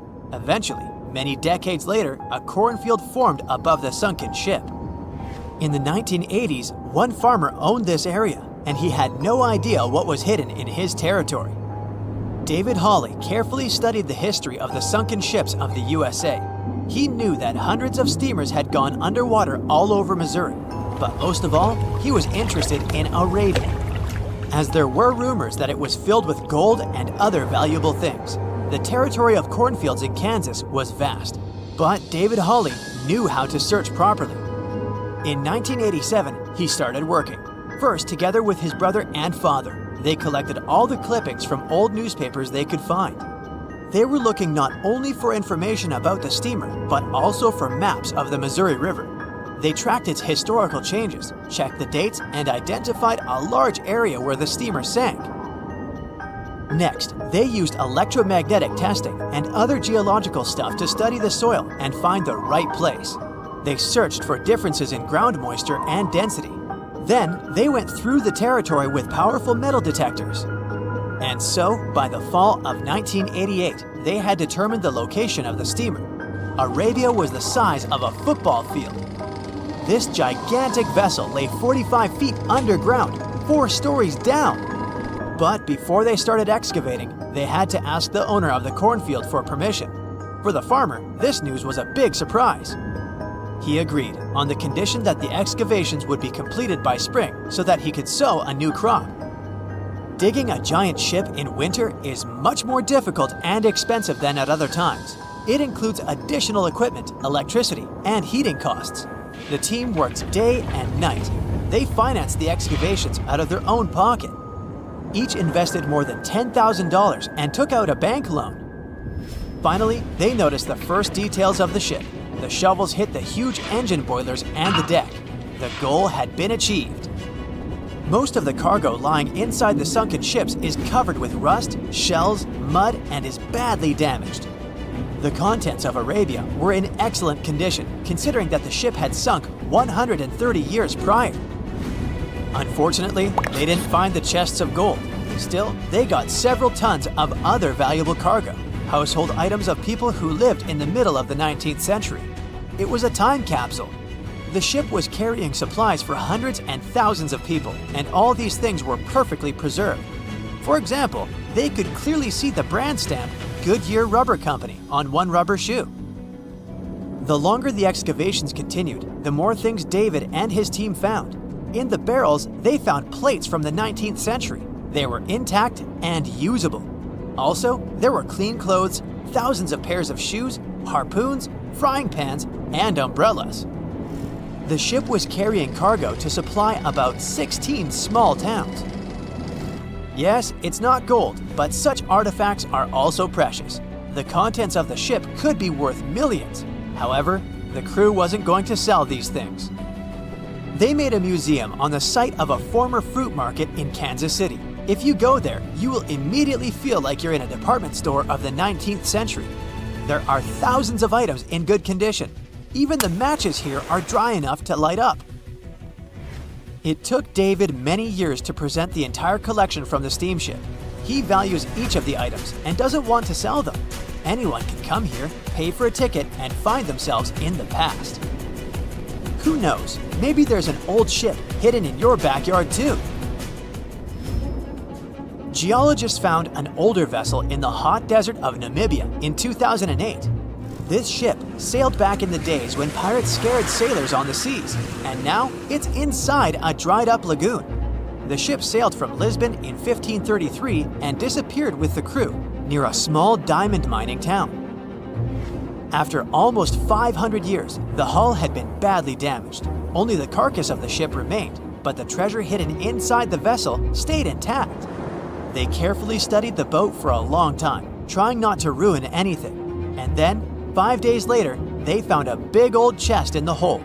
Carefully opening it, they found gold coins there. Thus, the cost of the ship was estimated at about $10 million. The exact cause of the shipwreck is unknown, but experts believe the ship was destroyed by heavy cargo and bad weather. It went to the bottom of a lagoon that later became a desert. Some find an airplane in their backyard, others discover a ship, and one man found a passage to an ancient secret city in his house. This happened in Turkey in 1963. The owners of the building decided to make repairs. He went to his basement and knocked down the wall to turn this place into a living room. And so, behind one wall, he found a tunnel leading underground. The man thought it was some kind of a secret chamber. He went down there and realized it was something much more than that. It was an ancient city 18 floors deep. People built it in the years 780 to 1180 as a refuge from weather disasters and the invasion of enemies. This place also includes many underground tunnels that stretch for several miles in different directions. People could get to the town from different points using secret passages leading to these roads. The city can accommodate about 20,000 residents, livestock, and tons of food supplies. Archaeologists have also found a chapel, schools, stables, and public kitchens there. Do you know the feeling when you've been trying to solve one mystery for your entire life? Nope? Well, Detective Anderson does. During almost 30 years of working for the police, he solved many riddles, caught hundreds of robbers, and helped save thousands of lives. There's a huge number of successfully solved cases on his record. At the age of 25, he caught a thief who changed his own face with plastic surgery once a year. When Anderson was 30, prisoners started breaking from jails all over the world. The detective successfully solved this case. At the age of 38, he discovered the secret base of a forbidden order in a volcano's mouth. By his 50s, he managed to explain all the most inexplicable things in the world. But there was something he couldn't solve. These were two mysteries from the 50s. Cases of missing planes. All these years, Anderson has been scrolling through the details of this puzzle.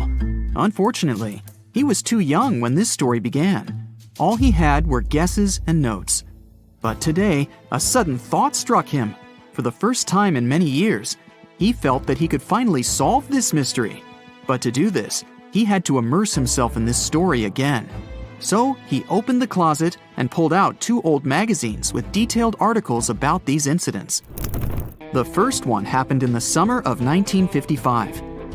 July 1st, Pan Am Flight 914 was about to depart from New York Airport with 61 people on board. The plane model was a Douglas DC-4. It differed from modern aircraft, having giant propellers instead of turbines. So, all passengers fastened their seatbelts. The plane started taxiing down the runway, sped up, and took off. It went high into the sky and out of sight. Its destination was Florida. The flight time would be 3 hours. Dispatching services were watching the plane on their radar when suddenly, Pan Am 914 disappeared.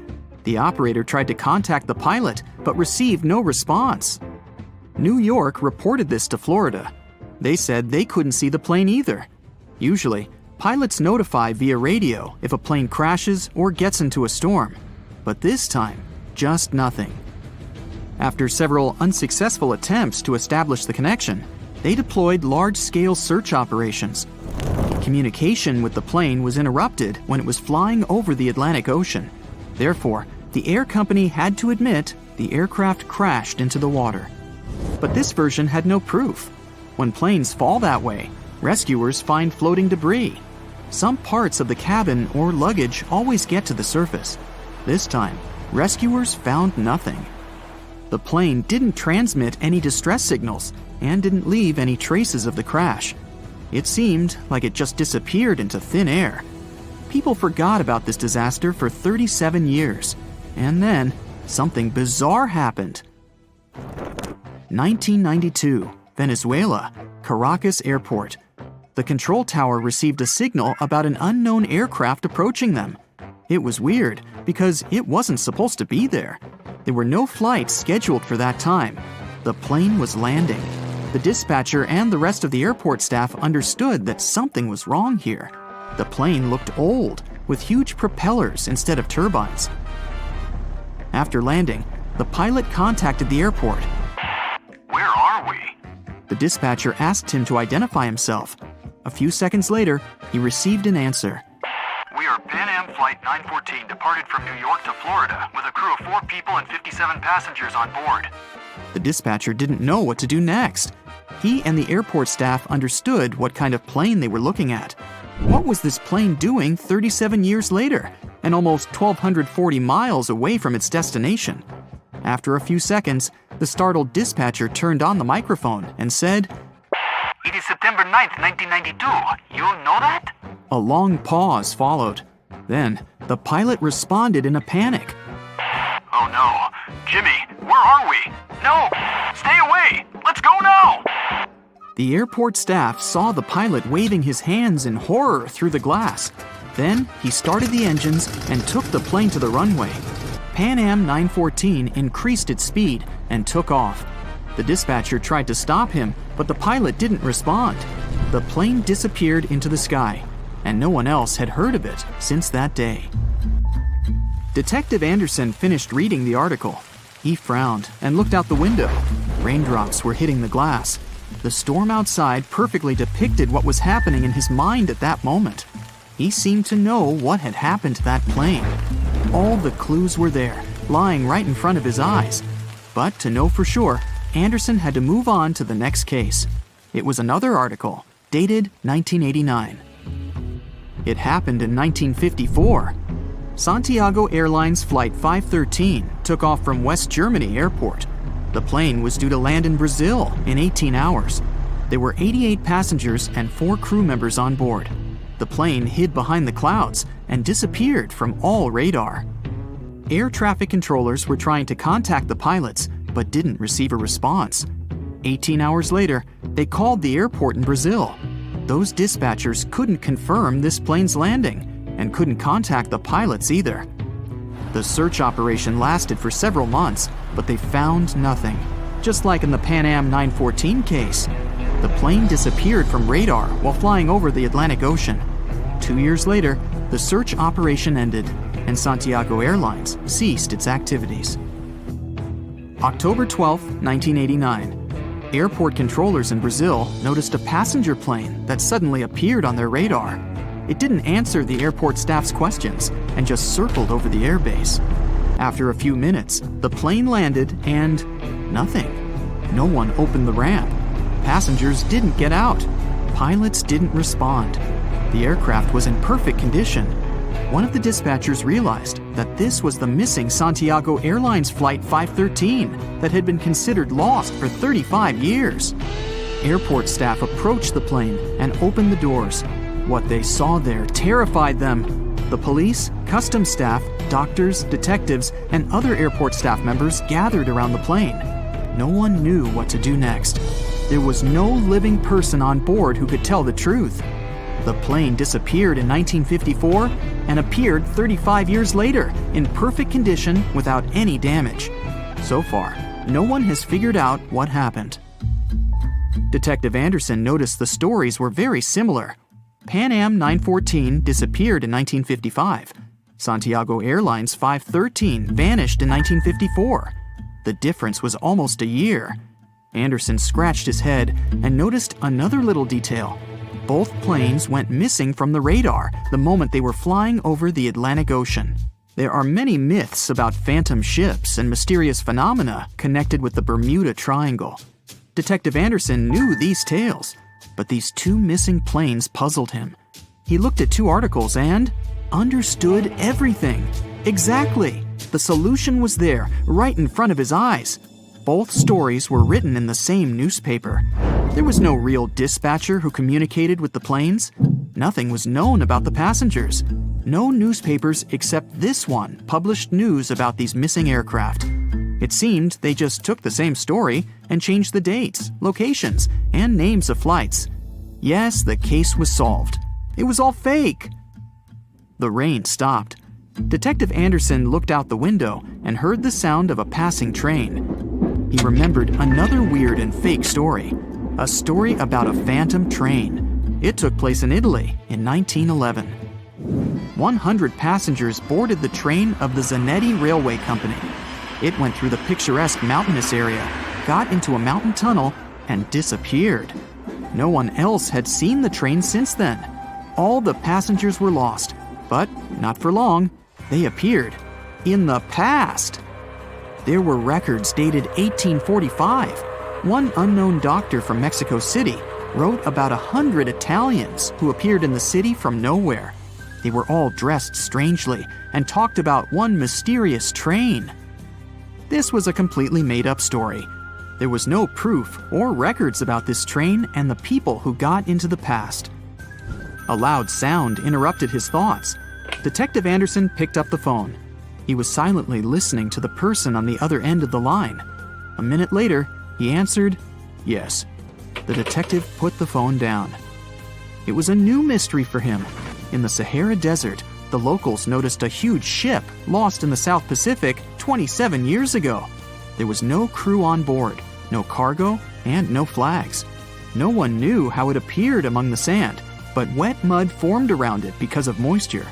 It seemed like the ship had just teleported there from the water. Perfect!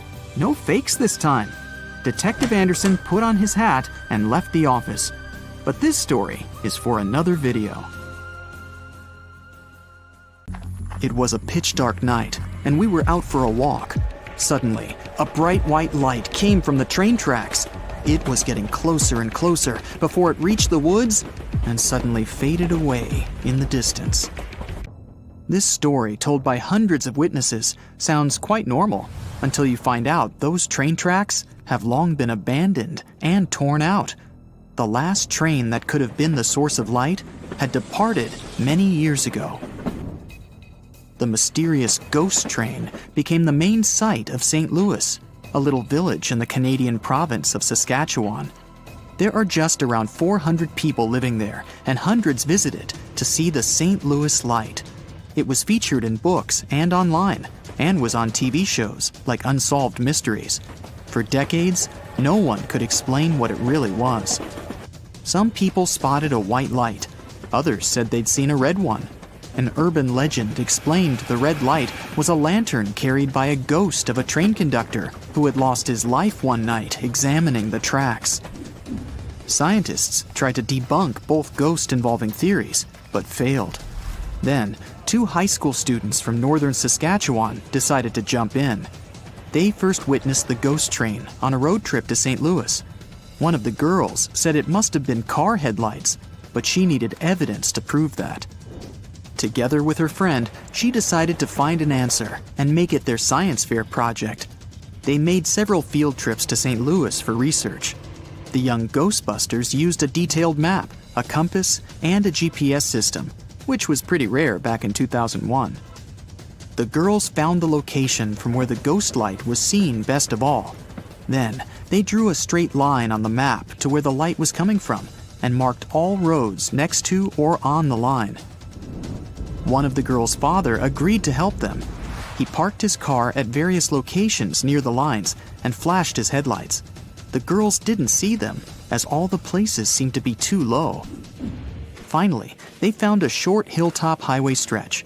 For 20 minutes, the dad was flashing his lights on and off, and every time the lights went on, the girls could spot the ghost train.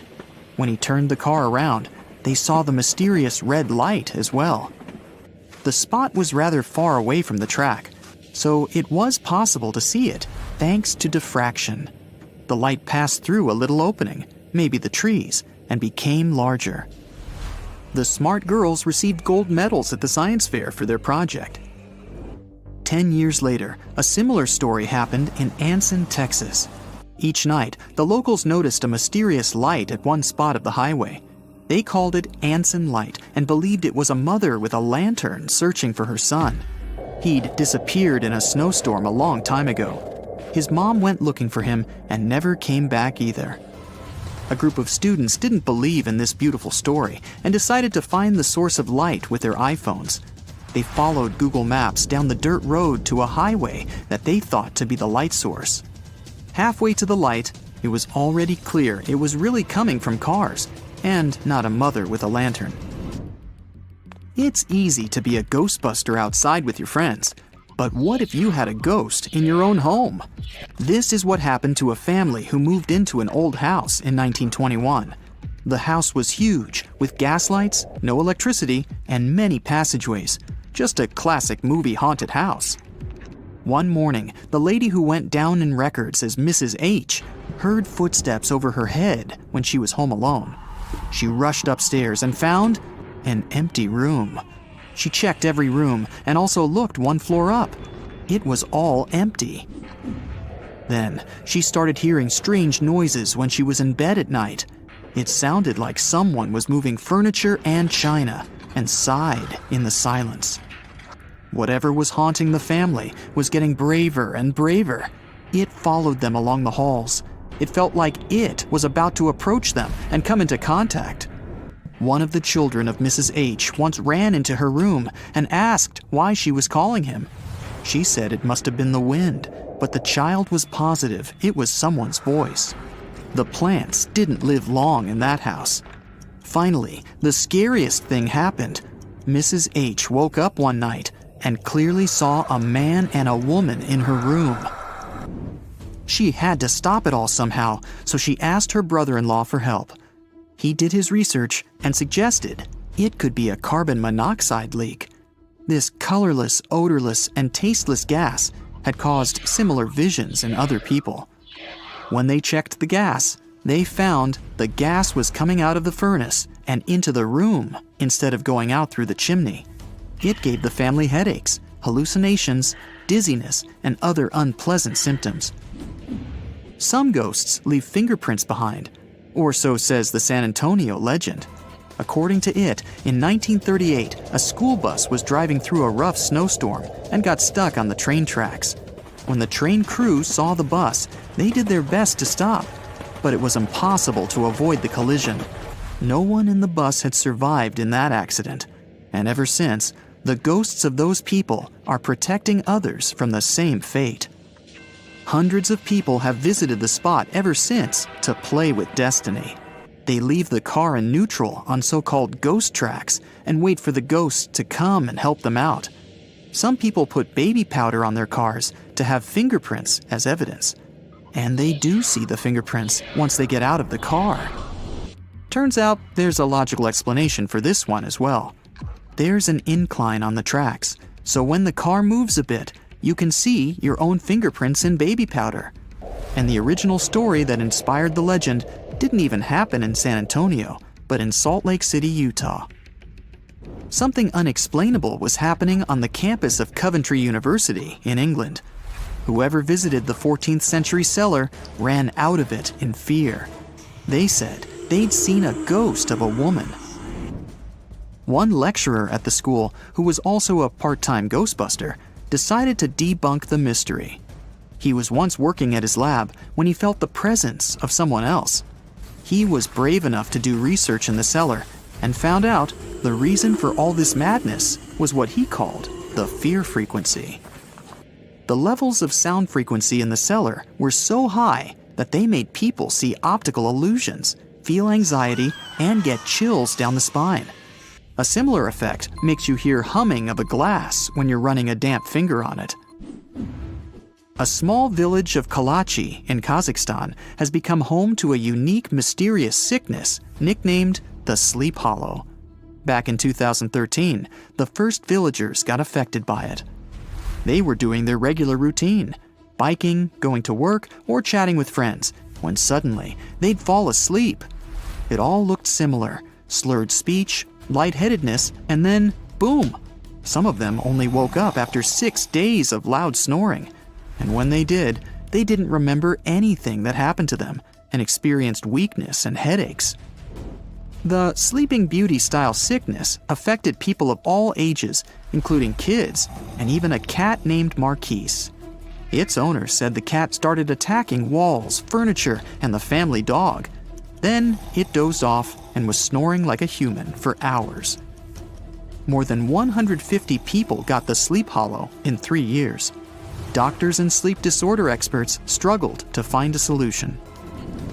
A lot of people blamed possible radiation from nearby uranium mines. Kazakhstan's doctors checked over 7,000 homes, but found the radiation levels weren't high enough to cause it. They also checked water supply in the area for heavy metals and bacteria, and it was all right as well. Then, the former head of the uranium mine suggested the gas was seeping through the ground. Scientists tested this theory, and it turned out to be the answer. The dangerous gas was in the air, and it took down the amount of oxygen, making people fall asleep. Families started moving out one by one from that Sleepy Hollow as soon as the mystery had been solved.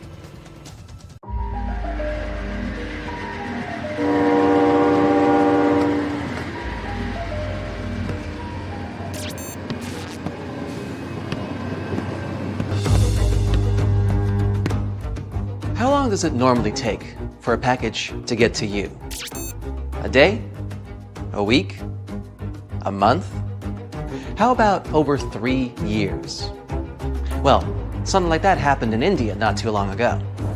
At first glance, it doesn't seem all that surprising. Packages get delayed or even lost along the way all the time. That's just the nature of parcel delivery. This wasn't some standard package. It was an entire train carriage loaded with tons of compost. Something this massive couldn't have just disappeared and then come back. Or could it? Let's find out. And yes, along the way we're going to learn some cool things about trains. It all started in 2014 when an Indian company ordered dozens of tons of compost. All the goods were stored in 21 wagons. The train left the city of Visakhapatnam on November the 10th. Its destination was in Basti district, Uttar Pradesh, 870 miles away. So, the train left the station and the trip went smoothly. A few days later, the buyer accepted the goods. 20 wagons arrived in excellent condition, but one carriage, number 107462, was missing. Where could this wagon packed full of fertilizer have gone? Did someone steal the cargo? Did it get lost along the way? The buyer asked the company that sold them the compost to find the missing part of the shipment. The employees checked the documents and confirmed that the train of 21 carriages left the station on November the 10th.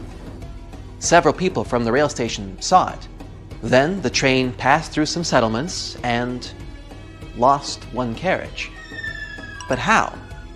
The buyer contacted the railway services but didn't receive any response. It seemed the train car had just disappeared. The documents indicated that all the paid goods went to the destination, which meant the buyer wouldn't get their money back. So they just lost more than $10,000. Months and years had passed, the incident eventually forgotten. But then, on July 25th, 2018, railway workers discovered an old carriage with the number 107462 on it at the station in Basti district, the original destination point. The company contacted the seller about their discovery, but they refused to accept the goods because the fertilizer had rotted long ago. They waited for the owner to come for it, but no one came, and no one reported it missing. So they towed the abandoned train car back to Basti district a few months later. By that time, the buyer had already reported the rail company about the lost compost, and they had already stopped searching for it, while the car was practically right under their noses. To this day, no one knows why the car was disconnected or where it's been all this time. You know where this would have never happened? Japan. There, you can ride the most punctual trains in the world. They arrive at all stations to the minute. All the locals know the trains are never late, so they can never use that excuse on their boss. But if something does happen to cause the train to arrive late, passengers receive a special ticket from the rail company that they can use as proof to protect them from their boss's accusations. Japan has not only the most punctual trains in the world, but also the fastest. I'm talking about maglev trains that can reach speeds up to 374 miles per hour. To give you an idea of how fast that is, the fastest recorded speed set by a Formula One car is 231.4 miles per hour. Not even close to the maglev train just traveling down its normal route. What's more, even if it travels at top speed, you can comfortably sit in your seat and drink tea on the train. You won't feel any vibrations or hear the sound of the wheels because it has no wheels at all. Maglev is short for magnetic levitation. Using the power of magnets, the train is basically suspended, floating just above the railway, meaning they don't actually touch, meaning there's next to no friction. This is what allows maglev trains to reach and then maintain such incredible speeds. Wouldn't it be cool to have such trains in every city? I mean, forget about traffic jams, am I right? But unfortunately, they're not so popular around the world. Charging the train's magnets requires a lot of energy. They heat up to incredibly high temperatures during the trip, and then they need to cool down after. And this also requires a lot of incredibly expensive infrastructure. For many countries, such trains would be simply economically unviable. For now. That carriage in India would probably have been standing at the railway station forever if someone hadn't noticed it. But what if it was a whole train with, let's say, 100 cars? I mean, what do people do with old train cars? Usually they would put old trains in landfills, dismantle them for scrap, dispose of them with pressure compacting, or melt them down. But the most popular practice is to load the bare hulls of wagons onto a big ship and then throw them in the ocean. It's not as wasteful as you think. The trains actually provide a great frame for corals and plant life to grow on them. And soon these overgrown train carriages become homes for fish and other ocean inhabitants. This is how the people in New York decided to get rid of their old trains. From 2001 to 2010, they sank more than 2,000 cars this way. And soon, these trains became artificial reefs. They got completely covered by corals and algae, and shells, crabs, sea sponges, mackerels, perches, and sea turtles settled in each car. Underwater photographers and divers filmed those wagons and even saw dolphins swimming through them. It's like an underwater city where the trains are free real estate for the fish. So, people provided modern housing for the fish and saved about $30 million on recycling. I mean, I use the term modern very loosely. They look more like phantom trains. But you know what the coolest thing about phantom trains is? They actually exist. And you know what's even cooler? You can get in and ride one. You can find such trains in England, in small towns like Sneyd. Now, imagine you stepped onto the empty train station there. It looks decrepit and abandoned. There's no parking, no ticket machines, no shops. And now you hear the sounds of a train arriving at the station. It seems normal enough, but when you step inside, you'll probably feel some discomfort since you're the only passenger on this phantom train. You can walk from the first carriage to the last one if you like. No one will stop you. You can actually choose from several similar trains. Yeah, there's a lot of them moving all around England. They're left running through abandoned railways because it actually works out economically for the country. To cancel these phantom train routes, you'd need to go through many bureaucratic procedures and spend taxpayers' money.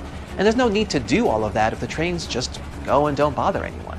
Also, they attract many tourists and enthusiasts who love to visit abandoned stations. If you're interested, you should know that it's not so easy to find these routes. You need to carefully study train schedules on the internet, since not even all the railway workers know about them. In some remote places, the trains arrive only once every few days. But what about real phantom trains? There are many stories about trains that have mysteriously disappeared throughout the years. The most popular one is the legend of the Zanetti Train Company. Several wagons disappeared with dozens of passengers in a mountain tunnel in Italy in 1911, and then popped up out of the blue in 1845 in Mexico? But of course, there's no evidence for this story. Someone just wrote it in a newspaper and everyone believed it. The same thing happens with planes and ships that supposedly travel through time. Although it's much more common for sailing vessels to become abandoned and then left to sail aimlessly on the seas for decades. There's much more documented evidence of that. But if you really saw a mysterious train arriving at an old railway through the fog in the middle of the night, would you step inside?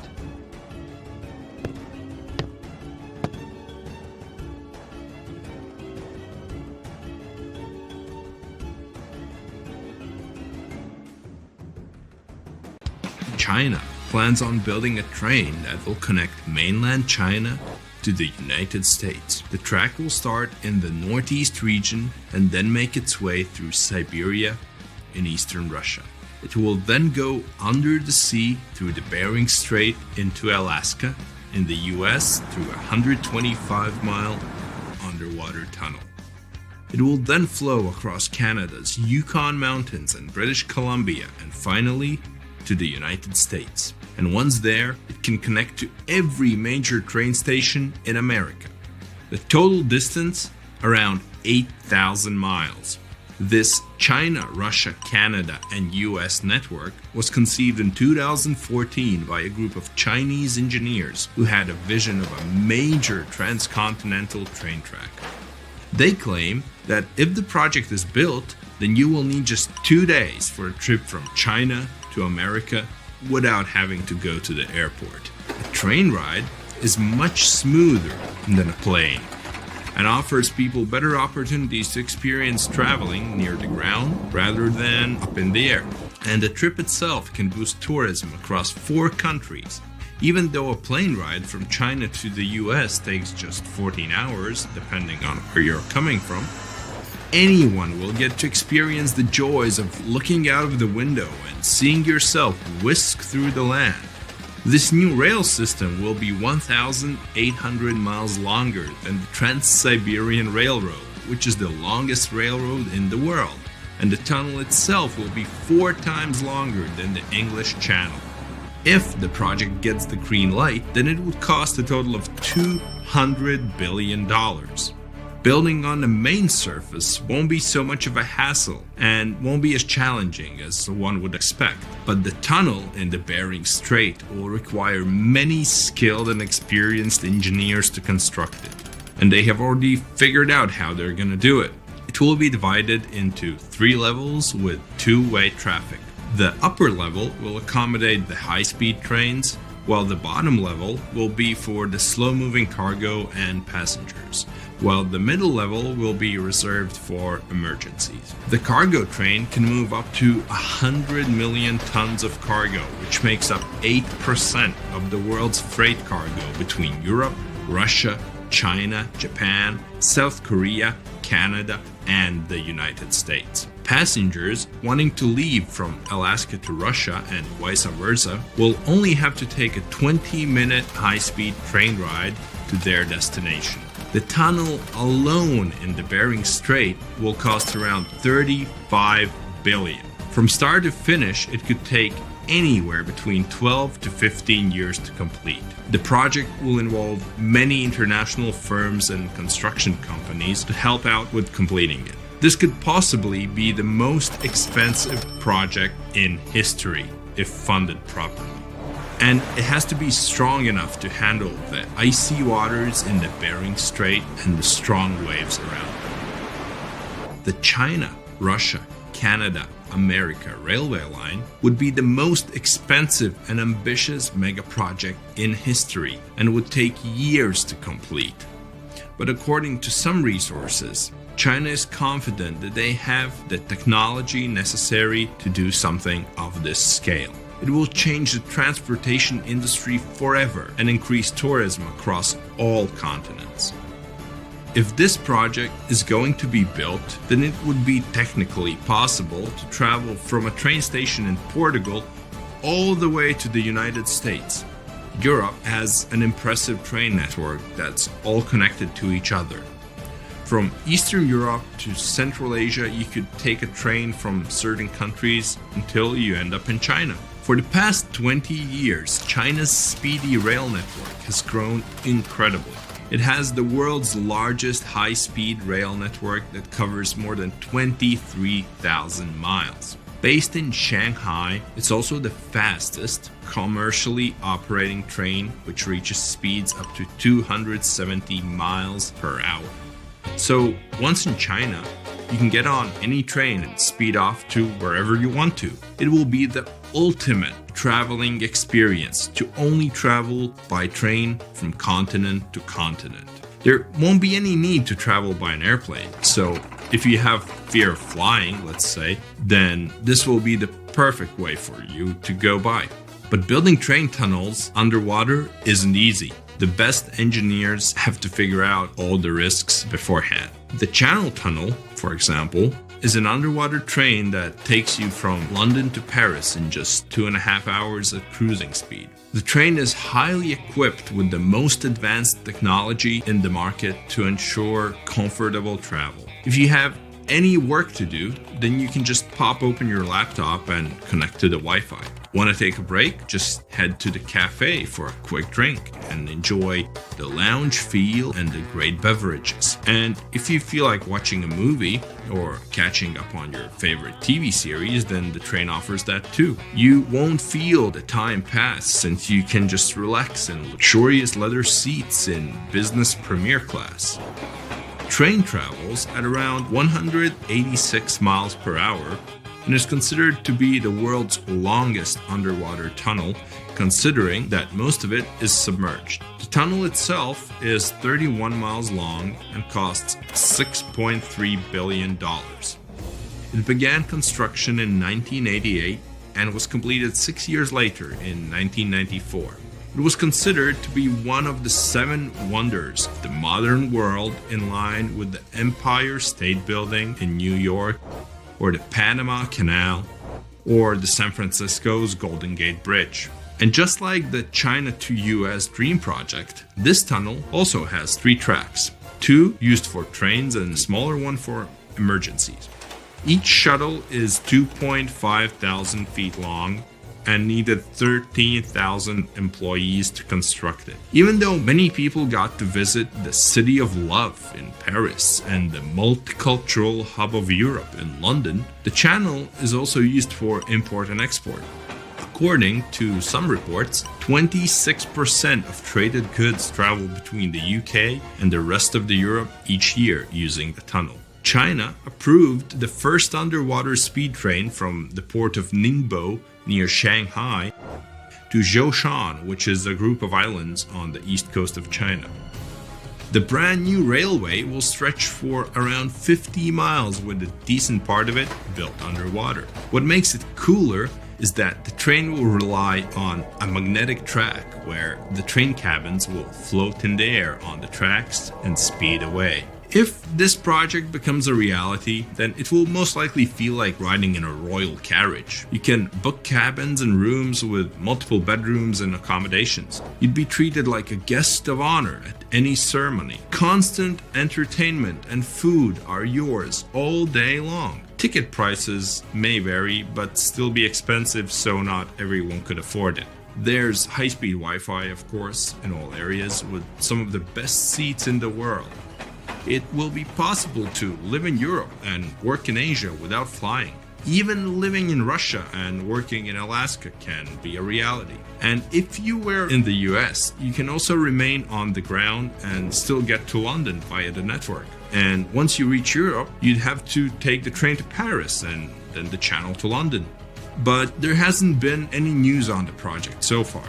It hit an economic wall and is still in the conceptualizing stages. Many critics didn't hold back on how this project could not revolutionize the transportation industry, but might instead sink it into more depth. They claim that cargo ships and flights are just as good and a lot cheaper, so there's no need to put such large amounts of money for something that maybe only a handful of people can use. Moving cargo through trains won't necessarily be as fast as planes or ships. If this train network replaces shipping and flights, then many people who work in aviation would have to change jobs and move on to trains. Of course, something like this wouldn't happen overnight and would probably take decades. This project might even open doors for countries in Asia and Africa to build mega network speed trains all connected to each other. You might one day travel by train from South Africa all the way to the United States, passing through Africa, the Middle East, Central Asia, China, Russia, and eventually the US. And if the train network expands even more, it can reach all over South America, which would make your trip even longer. It could reach every continent in the world except Antarctica. Imagine a worldwide railway network of high-speed trains connected to every station on Earth. A human being can survive up to a couple of months without food, a few days without water, and 69 days trapped underground. At least, that's what 33 miners in Chile managed to do. The 5th of August, 2010, started like a regular workday deep underground. The miners were going about their business, digging for copper, gold, and other minerals. Some of them were working almost 2,500 feet below the surface. Another group was resting in the refuge, a room carved out of the rock for miners to relax in and breathe some fresh air pumped in from the surface. They were waiting for a pickup truck to give them a ride up for lunch. Around 2 p.m., they felt some massive vibrations. A massive bang followed. Everything around started shaking. Dust filled the air, and the passageway collapsed, trapping the men inside. When the noise faded, the miners decided to make a run up to the surface from the refuge. Their shift manager and others joined forces, determined to rescue every single man. Deep below, 2 miners were loading rocks into a truck when they felt a burst of pressure. They thought it was nothing extraordinary until the dust became so thick that they couldn't see a thing. Driving blindly, they almost collided with their shift supervisor, who signaled them to stop.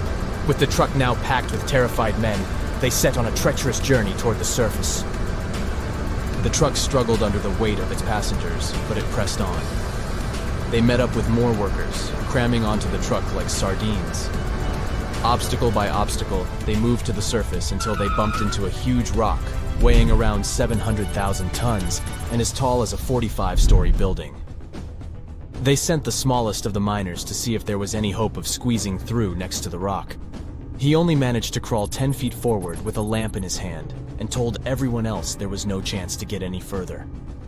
Some of the older miners got trapped at work before, but it would usually be some rocks that a bulldozer could clear in a couple of hours. This time, it was different. The miners didn't plan to give up, so they split, and one group searched for shafts that let air, water, and electricity flow into the mine. Those are supposed to have ladders to serve as an escape room. They managed to find one chimney with a ladder. One of the miners climbed up, breathing in dust and holding onto slippery walls. The chimney led him to the same rocky wall they'd seen before. It meant only one thing. There really was no way out. They had to deliver the sad news to the rest of the miners who went back to the refuge. It had enough snacks to feed 33 people for several days. Someone grabbed the snacks, still not realizing they could be stuck down there for days or weeks. Cans of peaches, peas, and tuna, 6 gallons of condensed milk, and 93 packages of cookies were all they had. The one thing they wouldn't have to worry about was water. There was more than enough of it in nearby tanks, which were keeping the engines cool. All the connections to the outside world, the electricity, the intercom system, the flow of water, and compressed air have been cut. Men working above the ground on that fateful day also heard the blasts and saw the dust cloud in front of the main entrance. While the miners were settling in for the first night in the refuge, The local emergency squad was trying to do everything in their power to save everyone. One team went down in a pickup truck until they bumped into the gray rock mass at around 1,500 feet. Another team tried descending on ropes and pulleys into the chimneys, but they found obstructions at each level. The supervisor of the team took off his distinctive white helmet to show all the workers were equal now. As the miners remembered later, it was one inspiring gesture for them. On the 7th of August, there was another collapse that blocked the ventilation shafts. On the next day, the rescuers started drilling holes and sent down listening probes to see if there were any signs of life down there, with no results. The maps of the mine were outdated, which made the search more complicated. Deep below the surface, the miners tried to keep their spirits up, talking, joking, and telling stories. Their phones didn't have a signal, but they could still use them as cameras to record videos about their survival underground. Their metabolisms were slowing down, and even the most active among them were sleeping longer than usual and having scary nightmares. There was a haze drifting over their thoughts. They spent 17 days without any contact with the outside world, eating only once every other day. Some of the miners started having health problems. On the 22nd of August, one of around 30 probes sent into the mine detected tapping.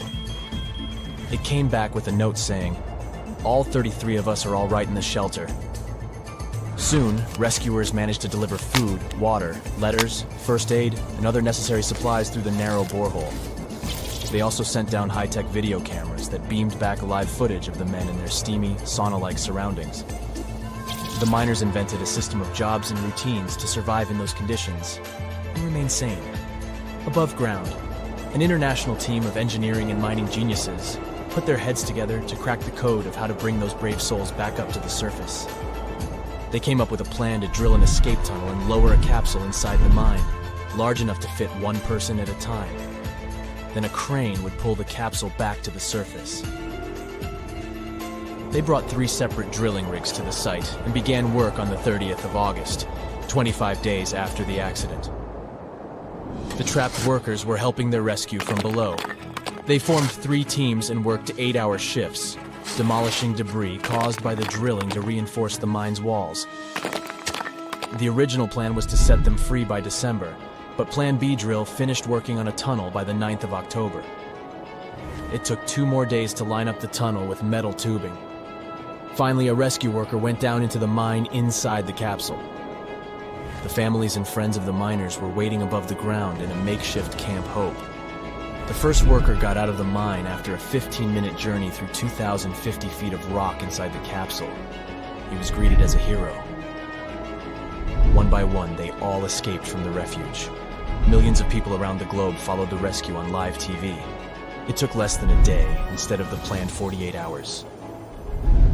All 33 of the miners, aged 19 to 63, had been rescued and were mostly in good health.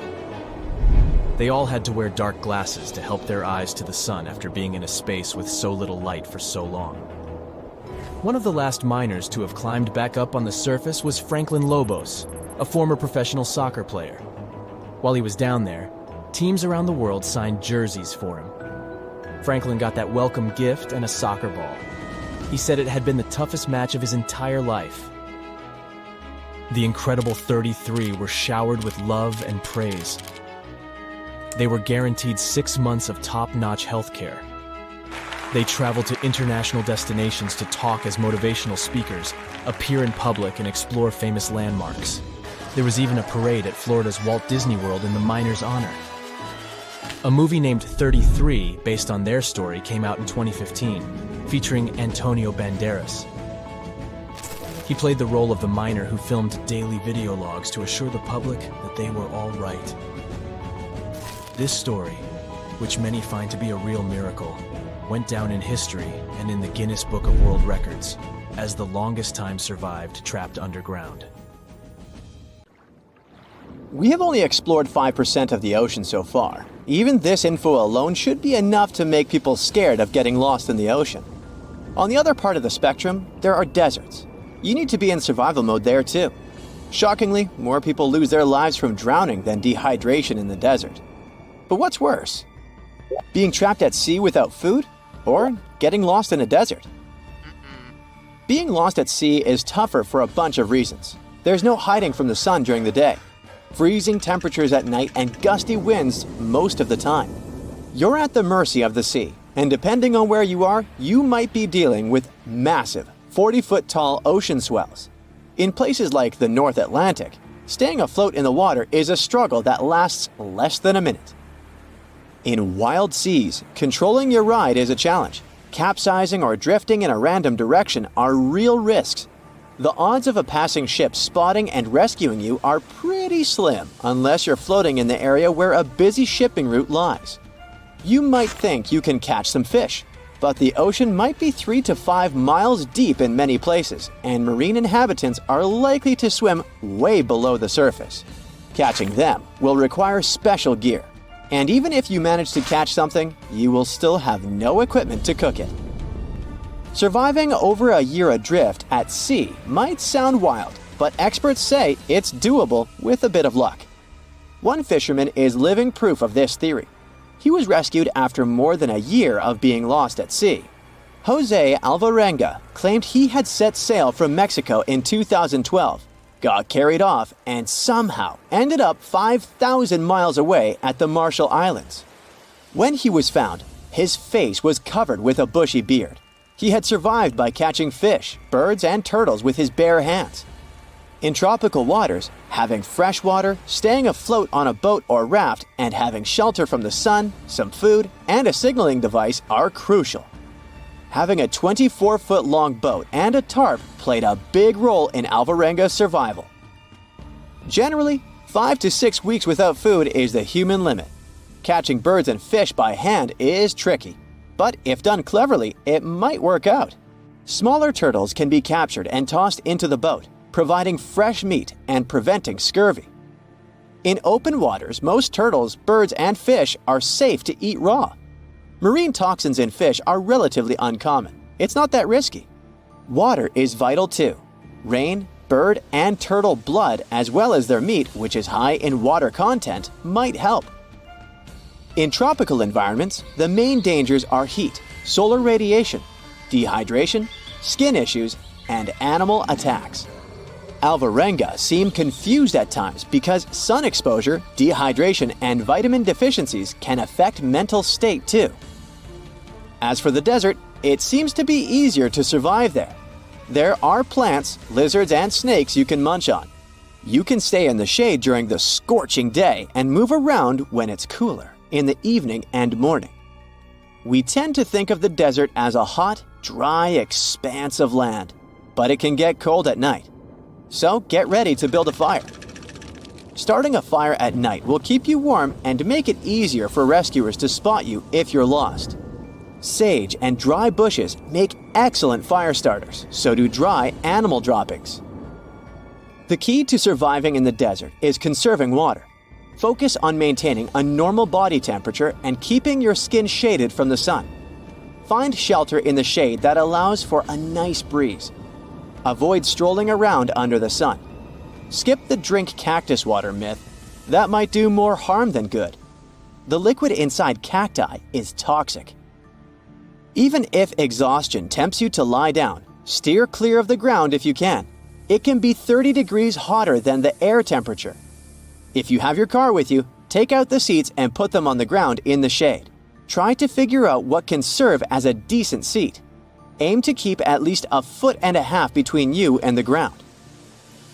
Shedding clothes might seem like a good idea when the sun is blazing, but it's risky. Exposing your skin to the sun will lead to sunburn and speed up dehydration. Instead, cover up as much of your body as you can and stay away from direct sunlight. One of the major dangers in the desert is flash floods. Ditches, arroyos, and canyons can fill up with water quickly, catching you off guard. Remember, more people have lost their lives from drowning than dehydration in the desert. Stick to high ground and avoid areas that could spell disaster during a heavy downpour. In northern Africa, you can take part in the Maritime des Sables. It's a grueling run that's more than 6 times longer than a regular marathon, and it all happens in the heart of the desert. Mauro, an Italian police officer, decided to join the race in 1994. A sandstorm struck at a certain point along the route, leaving Mauro disoriented. Losing his sense of direction, he ran in the wrong direction. He covered several dozen miles before realizing the gravity of his situation. Eventually, he sought refuge in an abandoned shrine in the middle of nowhere. Survival mode kicked in. He summoned the strength for one last dash through the desert, hoping to find help. After being lost for a whole week, he finally stumbled upon an oasis with a little water puddle. But his throat and mouth were so swollen from dehydration that he couldn't swallow much of the water. He was just lying there next to the puddle, taking tiny sips throughout the day. The next morning, he managed to fill up his water container and kept on walking. Later, he spotted some fresh goat marks, and that got his attention. Along the trail, he found human footprints. It turned out to be a young girl who was taking care of the goats. When Mauro sprinted towards her, desperately asking for help, he freaked her out at first, but then he finally got rescued. And now let's talk about surviving on a deserted island. There, you have more chances than in the ocean or desert. You can boost your luck by following these steps. Look for freshwater sources, such as streams, waterfalls, or rain. If the place is dry, create a solar still by digging a hole, placing a container inside, and covering it with plastic. Collect rainwater and boil it before drinking. Avoid salt water from the ocean. The next step is to get food. Try to eat only familiar fruits like coconuts and bananas, and avoid unknown berries. Seaweed will also do you good. It's possible to prevent scurvy by munching on fresh citrus fruits like lemons and oranges. You can get protein from fish, mollusks, and small animals. Sharpen sticks to hunt for fish or birds. Be careful with bigger game and go for slower insects if needed. Cook shellfish thoroughly. Before eating unfamiliar fruits, rub them on your skin and lip to check for adverse reactions. Avoid fruits with a peach or almond smell, as they might be poisonous. Don't waste anything, even if you have extra. Store excess food and water and stick to a plan. I hope you'll never find yourself in this situation. Nelson Netty survived 5 days on a deserted island near Rio de Janeiro. He got caught in a wave while checking out the view from the rocks near Grumari Beach and ended up on Palmas Island. This 51-year-old gardener found a cave to sleep in on the first night and stumbled upon a tent and a blanket left by fishermen the next day. As the days went by, Mr. Netty got desperate and started drinking seawater. Finally, on Saturday, jet skiers spotted him waving his shirt, and they called the authorities. A helicopter came to the rescue, and that's how Mr. Netty got saved. Movies, TV series, and documentaries show us basically two situations. You get on a cruise ship and set out on a sea voyage, and during a storm, the vessel sinks. The good news is you survive. The bad news is you're in the middle of the sea. Another situation is that you're flying on an airplane. Something goes wrong, the engines catch fire, and the plane crashes into the ocean. Water surrounds you, and you don't know what to do. In both cases, you have a high chance that rescuers will save you. Flight controllers quickly find out that a plane has crashed into the sea. The same applies to large ships. Modern navigation and communication methods help rescuers find you quickly, especially if several people get in trouble. But let's imagine another, more terrible situation. Let's say you are at a seaside resort and tell your friends you want a snack. You go to the beach, buy some food, and decide to have lunch in the open sea. You rent a catamaran or a small boat, sail away from the shore, and fall asleep. Intense heat wakes you up, and you find yourself in the middle of the sea. You have no idea where the shore is and how long you've been here. Fortunately, you have a phone, but the bad news is that it's run out of battery. At this point, you may start to panic, and no matter how corny it sounds, don't do that. Boundless waters from all sides can make you nervous. Feeling like a little particle in a giant sea can cause existential horror. But you have to understand that panic will only make things worse. You have to keep your sanity and think clearly. To begin with, you're in an advantageous position because you have a boat. Some people get stuck at sea with nothing. so you have a better chance of surviving. By the way, if you're in the water without a boat, but you have pants, then you can easily make a life jacket. Just tie 2 pant legs in a knot. After that, start splashing water with your hand, making air bubbles so that the resulting air gets inside the pants. After that, grab the upper part tightly to prevent the air from escaping and put them around your neck. Now you have an air vest. Okay, back to you, stuck on a boat in the sea. You don't have pants, only a pair of shorts and a t-shirt. In addition, you have the remains of a burrito and some water in a bottle. Please don't drink it all at once. Try to make it last as long as possible. And it's also important not to drink seawater. Salt in it will cause even more intense thirst and trouble for your organism. You need to collect fresh water from the rain. Keep the bottle open and let your clothes get wet. The important point is that if you've swum in the sea wearing these clothes, they're covered with a thin layer of salt. So first, let your t-shirt get soaked by rainwater, then squeeze it to wash off all the salt, and only after that use your clothes to collect fresh liquid. Great, you have a whole bottle of fresh water. Take small sips several times daily, and you will have enough for a week. Now you need to get some fish. The good news is that sea creatures have approached you. The boat attracts the attention of marine life. They come to you out of curiosity or to use the boat as shelter. All you have to do now is catch lunch. If you're wearing shoes, use laces or tear off a piece of fabric from your clothes to make a small rope. Attach a piece of your burrito or any object to the rope's end and start fishing. Now you have food and water and nothing to worry about. Except for sharks. Bright colors or a drop of blood in the sea attract these hunters. You can scare them away by screaming and hitting your hands on the water. Make more noise. You will scare the fish, and they will understand that they have come across not a defenseless seal, but a very dangerous beast. A human. Yes, a fight with a shark sounds like something out of science fiction movies, but if you have nothing to lose, it's better to hit it on the nose than to swim away in panic. So you have fish, water, and authority. Life is good, but you're missing something. Oh yes. You need to get to dry land to survive. You can also attract the attention of an airplane or a passing ship. It's okay if you don't have a signal rocket. Your phone will help rescuers notice you. Use the mirror panel of your device to reflect sunlight and use the beam as a signal. There's a high probability that people on a ship passing by or even pilots of a plane flying by will see it. Keep your phone ready so as not to miss the rescuers. By the way, many boats have flares and life jackets with glowing signals under the seats. Use them at night, and people will see you from afar. Unfortunately, there's no such thing on your tourist boat, so the phone is your only way to indicate yourself. You need to start navigating the sea if you don't see anyone who could save you. If you don't see the shore, look at the water. It takes a lighter shade in shallow water, so if you see something like this next to the boat, move in that direction. Also, pay close attention to the direction of waves. They are heading towards the shore. Look at the sky. If you notice a group of gulls or other birds, follow them. Sooner or later, they will lead you to the beach. But the main landmark in the open sea is the sun. It always rises in the east and sets in the west. At noon, it shines strictly from the south if you're in the northern hemisphere. And if you're in the southern hemisphere, the sun is in the north in the middle of the day. Focusing on these signs will let you understand your location and move toward the shore. But what if you still have no idea which way to go?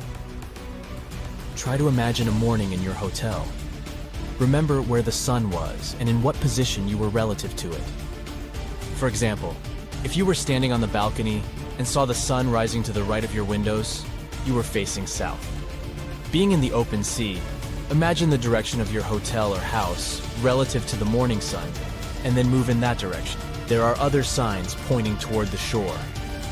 If the water becomes muddy, it means that somewhere nearby, a river flows into the sea. Move along this muddy water. The greenish tint under the clouds shows that they are above the land.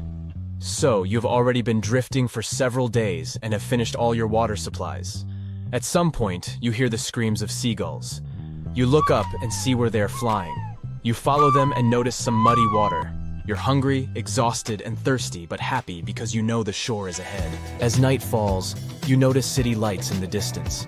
By the morning, you reach the land and return to your hotel. There are many chances for salvation, but you can only use them if you observe one condition. Keep calm from the very beginning. People have survived after several weeks and even a year of being stuck in the open sea. Some were floating on a broken vessel, an inflatable boat, or a ship's wreckage. And every time, the desire for life, willpower, and faith helped them handle it. If you're a fan of Dr. Pimple Popper, you're probably freaking out right now, itching to squeeze out every little blackhead from those lip contours. But this is actually a hill formation that you can find in Garb, Sudan.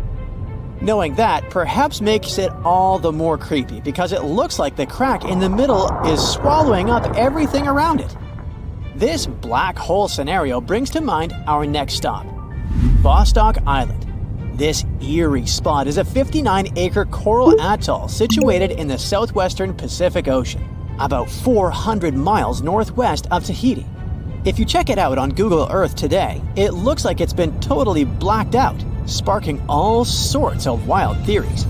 People keep saying that this place is some top-secret base, or even a fictional island straight out of Lost. But what we see here is actually just a dense, dark green forest made up of Pisonia trees. Since nobody lives there and hardly anyone ever visits, the island is pretty much untouched by humans.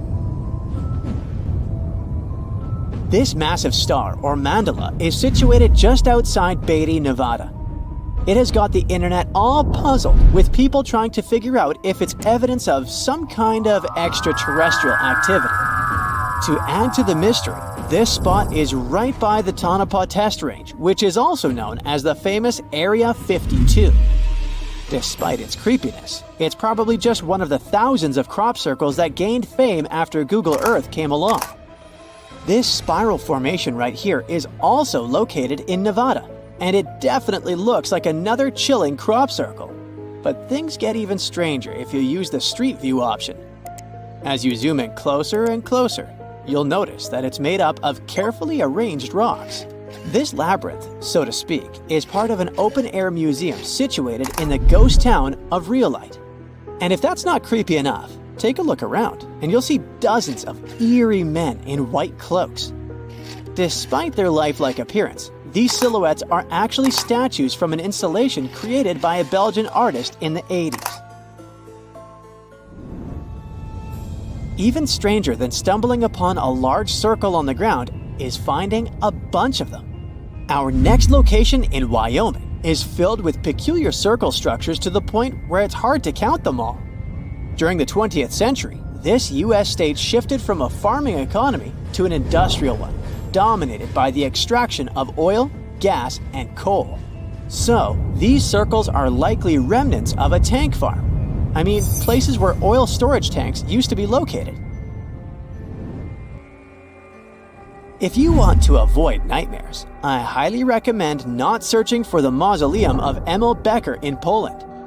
If you happen to find it by using the Street View mode, prepare yourself to face an abandoned place with the most terrifying sculpture there is. Oh, the creeps. Keeping on the spooky side, let's head to an isolated corner of Kazakhstan, where you can find a pentagram etched into the Earth's surface. This formation is huge, measuring roughly 1,200 feet in diameter. Before you jump to conclusions about this formation being related to some kind of underworld deity worship, it's worth noting that the pentagram actually turns out to be the outline of a park designed in the shape of a star. The star shape is marked by roadways, which are now lined with trees, making the star shape even more distinct in aerial photos. You can spot this peculiar symbol from quite a distance. At first glance, it might even resemble an otherworldly alphabet, as if a highly intelligent civilization is trying to send us an alert message. But this mystery is already solved. We are in De Hoge Veluwe, a Dutch national park located in the province of Gelderland. And these lines are actually part of the park's logo.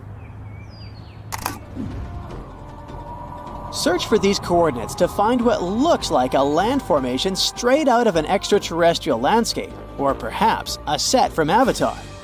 This place, located in Inner Mongolia, China, is believed to be a granite mine. But it's a bit of a mystery why it has such a striking blue tone on Google Earth. If you check it out on Microsoft Bing Maps, for example, the same location appears in a much more natural tone. In the Australian outback lies a massive geoglyph known as the Maori Man. Discovered in the late 90s, It appears to represent an indigenous Australian man hunting with a boomerang or stick. The figure stretches for more than 2 miles in length and about 1.6 miles wide. It has deep furrows carved into the ground, which adds to the complexity of its formation and origin. Despite efforts to uncover its purpose, its origin is still a mystery. This is desert breath, located in the Sahara. Like many things you have seen in this video, this formation also sparks speculation about it being created by extraterrestrial beings. But a quick Google search clears up that mystery. It turns out this is an art installation created by a group of 3 Greek artists back in 1997. They went all out, moving around a whopping 280,000 square feet of sand and even creating a large pool in the middle of it. Egypt still holds many mysteries, and you can explore them yourself with Google Earth. That's how some people stumbled upon this striking triangular-shaped plateau and immediately jumped to the conclusion that they discovered a hidden pyramid. However, experts quickly dashed their hopes. They believe there's no plausible explanation for a pyramid to exist in this area, located 8 miles west of the Nile Valley edge in Upper Egypt. This discovery is likely nothing more than a hill that has suffered the effects of erosion, combined with a heavy dose of wishful thinking. In some cases, nature itself is responsible for creating frightening sculptures, like the Badlands Guardian in Alberta, Canada. If you look at it from above, you'll notice not 1, but 2 human heads emerging from the landscape. These gigantic beings were sculpted by rainwater erosion on layers of clay-rich soil. Ironically, additional human-made structures give the impression that this one is wearing wired headphones. It seems that deserts are a prime spot for discovering strange images on Google Earth. So our next stop is China. In the Gobi Desert, you'll come across zigzagging white lines that look kind of random. The first challenge for armchair experts was figuring out what these structures were made of, as it's hard to tell if they're painted on or dug into the landscape. There's still a lot of speculation about it on the internet. But the most plausible explanation is that this structure is used for calibrating satellites. This way, satellite cameras can focus on these large grids to orient themselves in space. Check out this intact plane that seems to have sunk beneath the ocean off the coast of Crooked Island, Bahamas. Some viral videos claim it's a crashed plane belonging to the infamous Pablo Escobar. The truth is that something lying on the bottom of the ocean can't be that visible, so it's more likely that it's a plane that was actually flying when Google captured these images.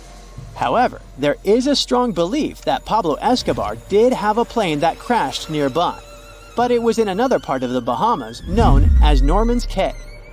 You can still spot it in shallow turquoise waters. Just search for Norman's Cay sunken plane, and there it is. If you're convinced that extraterrestrials are already among us, then go ahead and type in these coordinates on Google Earth. Explore the area using Street View, and wow, what is it? Of course, we're not talking about visitors from other planets, but this shadow of a gigantic creature still gives me the creeps.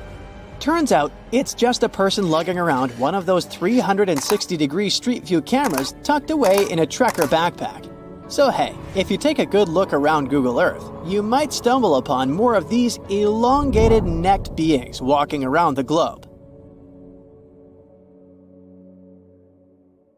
So, a mysterious discovery was made deep in the Red Sea, the so-called death pools. Woo, that's scary.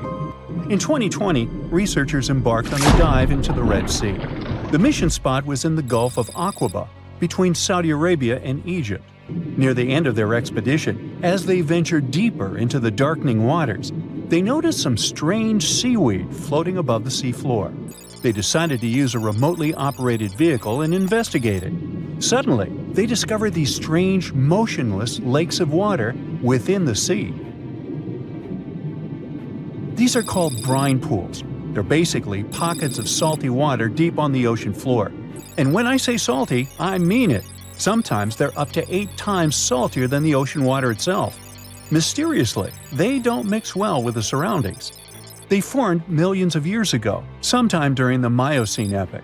back when weird creatures roamed the earth, like me, and deeply buried mineral deposits dissolved into the water. The largest pool spans about 170,000 square feet. Meanwhile, 3 smaller ones are under 107 square feet each. At first, this discovery didn't seem that scary. But here's why they're so horrifying. Not only are they disgustingly salty, they also lack oxygen. Now hold on a sec, isn't that normal for something that's underwater? Well, it turns out the Earth's waters are full of oxygen, and at least half of this element on our planet comes from the oceans. Just like plants on land, marine plants such as phytoplankton, seaweed, and algae munch on sunlight and produce oxygen through photosynthesis. They release lots of it into the surroundings. Marine life then eats half of it, so only about a quarter of the oxygen that we breathe actually comes from the oceans. Just like us, sea creatures need this element to survive. Without it, they can't breathe and support their metabolism to live. That's why these pools are super dangerous for most of them. It's like a puddle of thick syrup for bugs. When they get in, the poor things immediately suffocate and pass away. Which is why the pools are surrounded by a graveyard of marine animals. But let's see how these things can exist in the first place. Have you ever tried making ice cubes from salty water? Spoiler, it's pretty hard.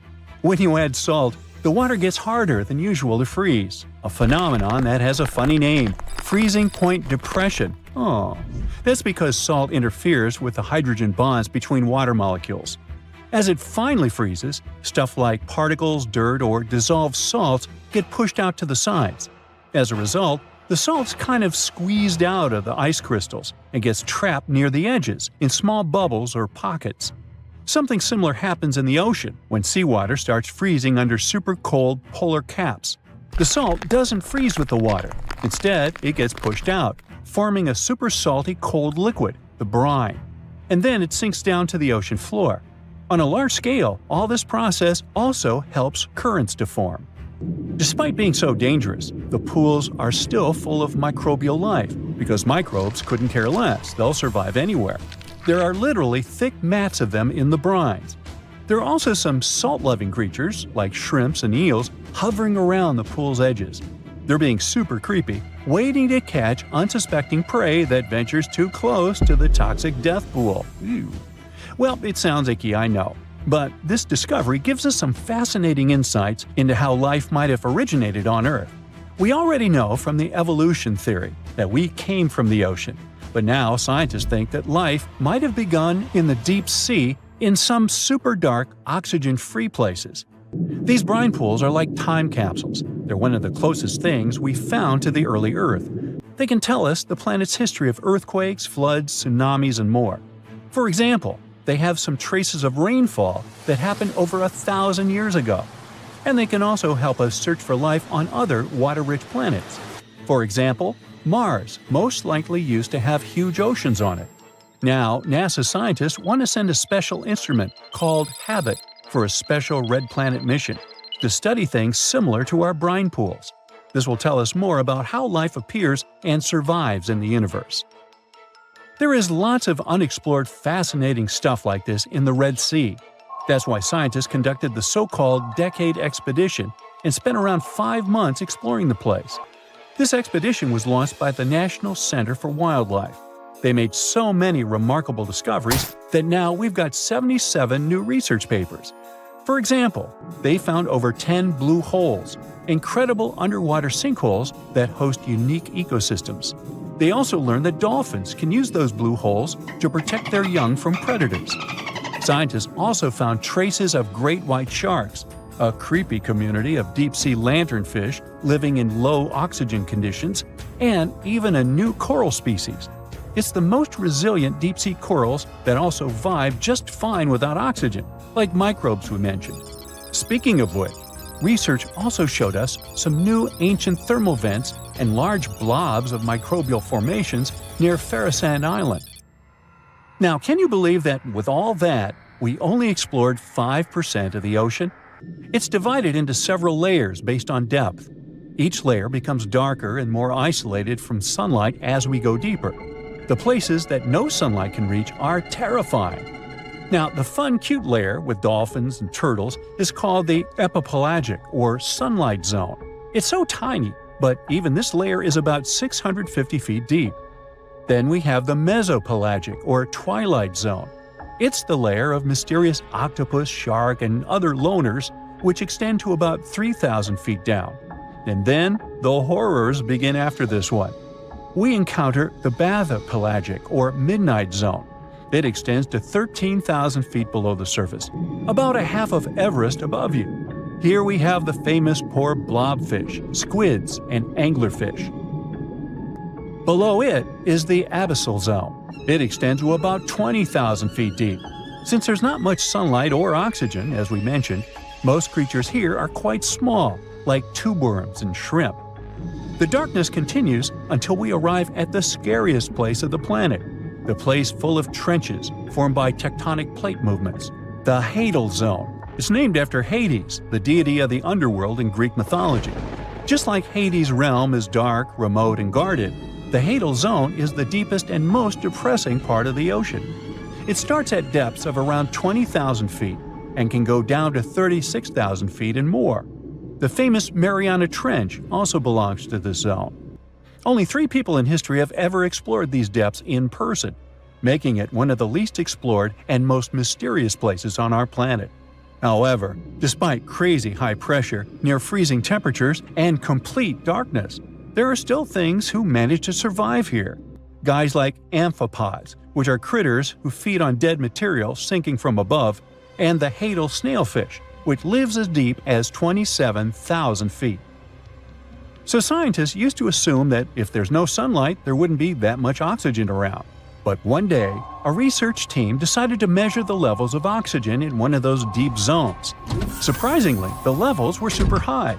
They checked the equipment thinking that it was malfunctioning, but nope, all the sensors showed the same thing. Turns out the oxygen was somehow generated by rocks. These small potato-sized rocks on the seafloor are called polymetallic nodules. They're rich in metals like copper, nickel, and cobalt, and they're basically like small batteries.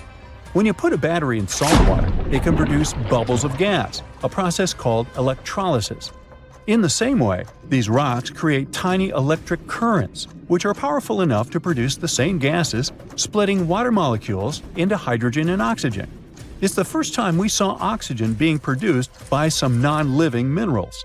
This is what scientists now call dark oxygen. It turned out that about half of large marine species, or megafauna, were living just on dark oxygen alone. All these discoveries are reshaping our understanding of where and how life could evolve. It means that we might be able to find life on other planets or satellites with low oxygen conditions, like Enceladus and Europa, the moons of Jupiter and